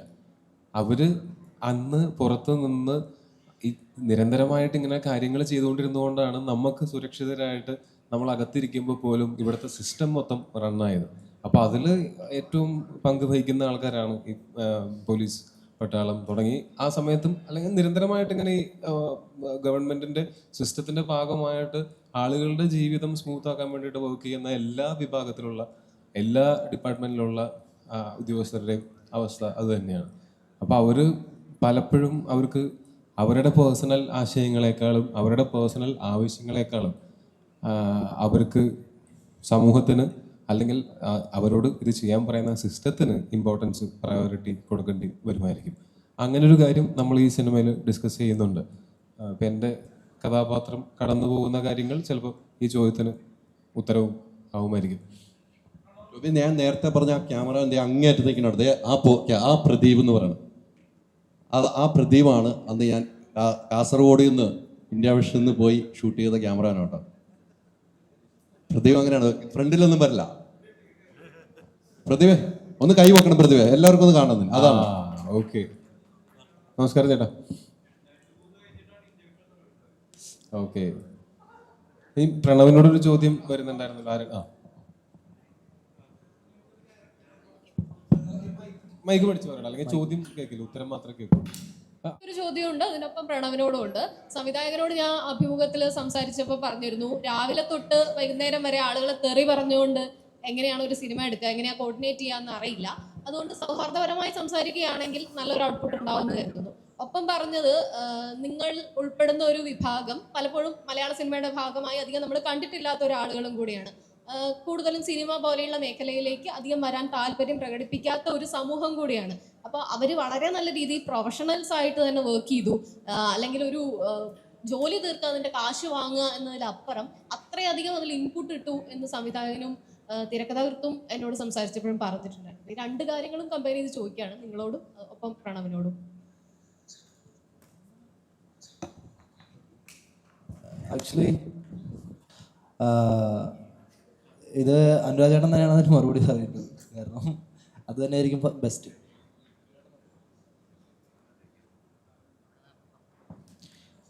ഇതിലൊരു ടീം വർക്കിൻ്റെ ഭാഗമായിട്ട് ഇത് സംഭവിക്കുന്ന കാര്യമാണ്. ഇപ്പം നമ്മൾ ഈ സിനിമ എക്സിക്യൂട്ടീവ് സ്ക്രിപ്റ്റ് വായിക്കുന്ന ഓരോ സീനിലും വായിക്കുമ്പോൾ നമുക്ക് അതിൻ്റെ എക്സിക്യൂഷൻ ലെവൽ ഏത് തരത്തിൽ ട്രിക്കി ആണെന്ന് നമുക്ക് ഉള്ളിലുണ്ട്. അത് ബോധപൂർവമായി നമ്മളതിൽ ഒരു ഭയങ്കര എഫേർട്ടൊന്നും എടുത്തില്ല. ഈ പറയുന്ന പോലെ നമ്മൾ ആദ്യം നമ്മൾ ചെയ്ത് ഒരു 3 മാസം മുൻപേ വയനാട്ടിൽ പോയി നമ്മൾ ക്യാമ്പ് ചെയ്തിട്ട് നമ്മൾക്ക് വേണ്ട തരത്തിലുള്ള ആൾക്കാരെ നമ്മൾ കണ്ടെത്തുകയും ഗ്രൂം ചെയ്യുകയും അവർക്ക് വേണ്ട സംവിധാനങ്ങൾ, ഇപ്പം ബേസിക് നീഡ്സ്, ഇപ്പോൾ സിനിമയിൽ പലപ്പോഴും ഇല്ലാത്ത തരത്തിലുള്ള ബേസിക് നീഡ്സ്, ഇപ്പം നമ്മൾ ടോയ്ലറ്റ് സൗകര്യം, ഇതൊന്നും നമുക്ക് സാധാരണ ലൊക്കേഷനിൽ വലിയ ക്രൗഡ് വരുന്ന ലൊക്കേഷനിലൊന്നും ഉണ്ടാവാറില്ല. ബേസിക് നീഡ്സാണ് പറയുന്നത്. അപ്പം നമ്മൾ ഏതാണ്ട് ഒരു 15 ടോയ്ലറ്റ്സ് ഒക്കെ നമ്മൾ സെറ്റ് ചെയ്ത് വെച്ചിരുന്നു. അപ്പോൾ ബേസിക്കലി നമ്മൾ ലീഡ്, ഇപ്പോൾ ടൊവി അടക്കം ഏറ്റവും താഴെ വരുന്ന ജൂനിയർ ആർട്ടിസ്റ്റ് വരെയുള്ള ആൾക്കാരെ നമ്മൾ എങ്ങനെ കംഫർട്ട് ലെവലിൽ കൊണ്ടുപോകാം എന്ന ശ്രമം ഈ സിനിമയ്ക്ക് ആത്യന്തികമായി ഉണ്ടായിരുന്നു. അത് എൻ്റെ മാത്രമല്ല, നമ്മുടെ പ്രൊഡക്ഷൻ ഹൗസിനായിരുന്നു അതിൽ പൂർണ്ണമായ തീരുമാനം ഉണ്ടായിരുന്നത്. ഇപ്പം ഇതിൻ്റെ പ്രൊഡക്ഷൻ കൺട്രോളർ പ്രതാപേട്ടൻ, സക്കീർക്ക, അങ്ങനെ അരുൺ, പ്രണവ്, അങ്ങനെ ഒരുപാട് പേര് ഇതിൻ്റെ ഭാഗമായിട്ട് വർക്ക് ചെയ്തത് നമ്മൾക്കൊപ്പം. ഒരുപക്ഷെ നമ്മൾക്കാൾ മുന്നേ ഓടി അതിൻ്റെ കാര്യങ്ങൾ ചെയ്ത് അതിൽ ടേക്ക് പാർട്ട് ആയതുകൊണ്ട് ഒരു കംഫർട്ട് സ്പേസ് നമ്മൾ ഓൾറെഡി ഉണ്ടായിരുന്നു. അത് മാത്രമല്ല, നമ്മൾ ഈ ഡിസ്കംഫർട്ട് ആക്കിയിട്ട് കാര്യമില്ല. ഇപ്പം ബേസിക്കലി സ്ക്രീനിൽ വരുന്ന സാധനം ഇൻപുട്ട് ഭയങ്കര ഇമ്പോർട്ടൻ്റ് ആണ് സിനിമയിൽ. തിയേറ്ററിൽ അതാണല്ലോ ഉണ്ടാവുക. അപ്പം കംഫർട്ടബിൾ ആയിട്ടുള്ളൊരു സ്പേസ് ആർട്ടിൽ ഉണ്ടാക്കി എടുക്കുക എന്നുള്ളത് വലിയ ഇമ്പോർട്ടൻ്റ് ആയിട്ടുള്ള കാര്യമാണ്. നമ്മൾ ചിലപ്പം ശരിക്കും നമ്മൾ സ്ട്രെസ്സിൻ്റെ പടുകുഴിയിലായിരിക്കും സംവിധായകൻ ചിലപ്പോൾ ഉണ്ടാവുക. എന്നാൽ പോലും അത് നമ്മൾ റിഫ്ലക്ട് ചെയ്യാതിരിക്കുക. നമ്മൾ ഈ മറ്റ് സംവിധായകരുടെ കൂടെ വർക്ക് ചെയ്യുമ്പോൾ നേരത്തെ ഞാൻ പറഞ്ഞ പോലെ എങ്ങനെ നല്ലതുണ്ടാക്കാം, എങ്ങനെ ചീത്തയായിട്ടുണ്ടാക്കാം എന്ന പഠനത്തിൻ്റെ ഭാഗമായിട്ട് ചിലപ്പോൾ ഉള്ളിലുള്ളതായിരിക്കാം. നമ്മൾ വെറുതെ കിടന്ന് ബഹളം വെക്കുകയോ വെറുതെ കിടന്ന് ഷോ ചെയ്യുകയോ ചെയ്താൽ അത് ആ സിനിമയുടെ ആ സമയത്തെ ഔട്ട്പുട്ടിനെ അത് ബാധിക്കുകയും ഒരു ദിവസം ഷൂട്ട് ചെയ്യണമെങ്കിൽ ചിലപ്പോൾ 5 ദിവസം ഷൂട്ട് ചെയ്താലും തീരില്ല. ഇപ്പം എനിക്ക് ഈഗോ വന്ന് വെറുതെ എന്തെങ്കിലും ഷൂട്ട് ചെയ്താൽ ചിലപ്പോൾ ടൊവിക്ക് അതിനേക്കാൾ ഈഗോ വരും. ടൊവിക്ക് ചിലപ്പോൾ അതിനേക്കാൾ റിയാക്ട് ചെയ്യേണ്ടി വരും. ഒരു കാര്യമില്ലാത്ത കാര്യത്തിന് അങ്ങനെ ഷൗട്ട് ചെയ്തിട്ട് കാര്യമില്ലല്ലോ. ഇതൊരു ടീം വർക്കായിരുന്നു. ഞാൻ നേരത്തെ പറഞ്ഞ പോലെ ആ ടീം വർക്കിന്റെ ഔട്ട്പുട്ടാണ് ഈ സിനിമ. ശരിക്കും നമ്മൾക്ക് നമ്മളുടെ സൗഹൃദത്തിന്റെ ഇടയ്ക്ക് വേണമെങ്കിൽ ഫോൺ വിളിച്ചോ നേരിട്ടിരിക്കുമ്പോഴോ ഒച്ച വയ്ക്കാം, ബഹളം വയ്ക്കാം. പക്ഷെ ഒരു സിനിമ അതെന്ന് പറഞ്ഞാൽ നമ്മൾ ഓഫീസിൽ ഒരു ജോലിക്ക് പോകുന്ന സമയത്ത് ഒരു ഓഫീസിനകത്ത് വരുന്ന ആരും അങ്ങനെ ഷൗട്ട് ചെയ്യുകയോ വഴക്കുണ്ടാക്കുകയോ ചെയ്യില്ലോ. അതേപോലെ തന്നെ സിനിമാ സെറ്റും അത്രയും തന്നെ ഒരു സീക്രട്ട് ആയിട്ടുള്ള ഒരു സ്ഥലവും അവിടെ കിടന്ന വഴക്കുകളെക്കാളും ഉണ്ടാവേണ്ടത്. അതായത് ഇത് ഭയങ്കര ഇത് അനുരാജ് പറയുമ്പോൾ എനിക്ക് അതിനെ വൗച്ച് ചെയ്യാൻ പറ്റുന്ന എന്താണെന്ന് വെച്ചാൽ അനുരാജ് ഇങ്ങനെയാണ് ഈ സിനിമ സംവിധാനം ചെയ്തത്. പറഞ്ഞ സമയത്തിന് വളരെ സ്മൂത്തായിട്ട് നമ്മളെ ഈ സിനിമയുടെ ഷൂട്ടും തീർന്നു. അതിൻ്റെ അർത്ഥം ഇതാണ്, ഇതും ശരിയായ ഒരു രീതിയാണ് വർക്ക് ചെയ്യാൻ എന്നുള്ളതാണ്. അത് പ്രണവിനോട് നേരത്തെ ചോദിക്കായിരുന്ന ചോദ്യം മൈക്ക് കിട്ടി സീക്വൻ ചോദിക്കോ? ഇപ്പോൾ ഈ ഒരു ക്യാരക്ടർ എന്തോരം ചലഞ്ചിങ് ആയിരുന്നു? ഓപ്പോസിറ്റ് ടോയ്ച്ചേട്ടൻ കുറേ ഇങ്ങനെ നിന്നപ്പോൾ എന്തോരം ചലഞ്ചിങ് ആയിരുന്നു? ചലഞ്ചിങ് എന്നതിനേക്കാൾ എനിക്ക് ഈ ഒരു ക്യാരക്ടർ ഒരുപാട് സന്തോഷത്തോടു കൂടെ ചെയ്യാൻ പറ്റിയൊരു ക്യാരക്ടറായിരുന്നു. കാരണം ഭയങ്കര ക്ലോസ് ടു ഹാർട്ടായിരുന്നു ഈ ഒരു ക്യാരക്ടർ എനിക്ക്. കാരണം ഞാൻ തമിഴിലാണ് കൂടുതലും സിനിമകൾ ചെയ്തിട്ടുള്ളത്. മലയാളത്തിൽ ഇതിൻ്റെ രണ്ടാമത്തെ മൂവിയാണ് ഓൾറെഡി പറഞ്ഞത്. പിന്നെ ഇതിൽ ആദ്യത്തെ ഒരു എക്സൈറ്റഡ് ആയിട്ടുള്ളൊരു വിഷയം എന്ന് പറയുന്നത് ഇതിൻ്റെ കാസ്റ്റിംഗ് ക്രൂ തന്നെയാണ്. ടോയ് ചേട്ടൻ, സുരാജ് ചേട്ടൻ, ചേരൻ സാറ്, പിന്നെ ഇതിൽ വർക്ക് ചെയ്യുന്ന ടെക്നീഷ്യൻസ് ആയിക്കോട്ടെ, എല്ലാവരും അവരവരുടേതായ മേഖലകളിൽ എല്ലാവരും വളരെയധികം കഴിവ് തെളിയിച്ച ആൾക്കാരാണ്. സോ നമുക്ക് അവരുടെ കൂടെ വർക്ക് ചെയ്യാൻ പറ്റുക എന്ന് പറയുന്നത് തന്നെ വളരെ സന്തോഷവും ഒരു ആത്മപ്രശംസയും അകത്ത് തോന്നുന്ന ഒരു നിമിഷമായിരുന്നു. പിന്നെ ഇതിലെ ക്യാരക്ടർ എങ്ങനെ പ്ലേ ചെയ്തു, അതിന് എത്രത്തോളം ചാലഞ്ചിങ് എനിക്കുണ്ടായിരുന്നു എന്ന ചോദ്യത്തിന് ഇതിൻ്റെ ക്രൂ തന്നെയായിരിക്കും ഇത് സ്ക്രീനിൽ ഇത്രയും ഭംഗിയായിട്ട് കൊണ്ടുവരാൻ കാരണമായിട്ടുണ്ടാവുക. കാരണം ഇത് ഓൾറെഡി ഞാൻ പറഞ്ഞല്ലോ, ഇതെല്ലാവരും കൂടെ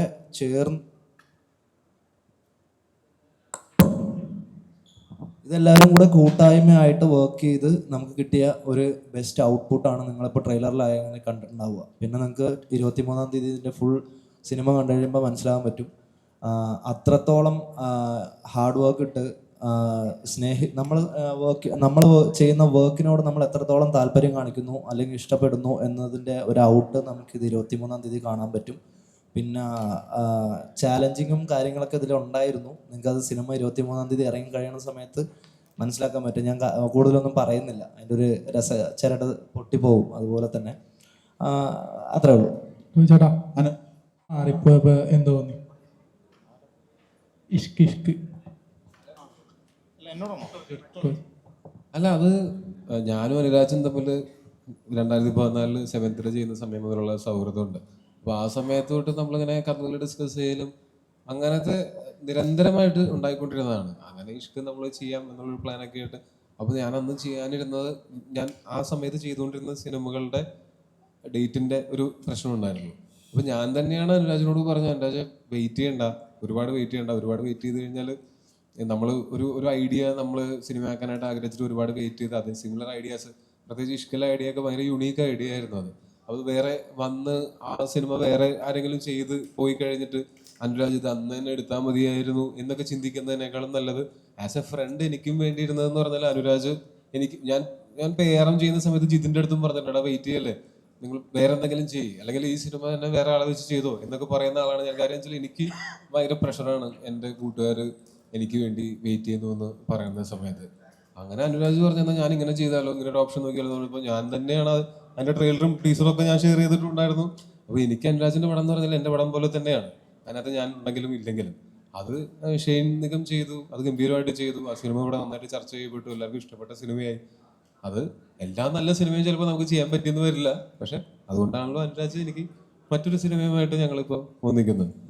അനുരാജ് ഒരു പുതിയ പ്രൊഡക്ഷൻ കമ്പനിയാണ്, അപ്പോൾ ഒരു ടൊവിനോ സിനിമ ചെയ്യുക എന്നതിനപ്പുറം എന്തായിരിക്കും അവരെ ഇതിൽ എക്സൈറ്റ് ചെയ്യിച്ച അവർക്കൊരു ഇത് കമ്മിറ്റ് ചെയ്യാനുള്ള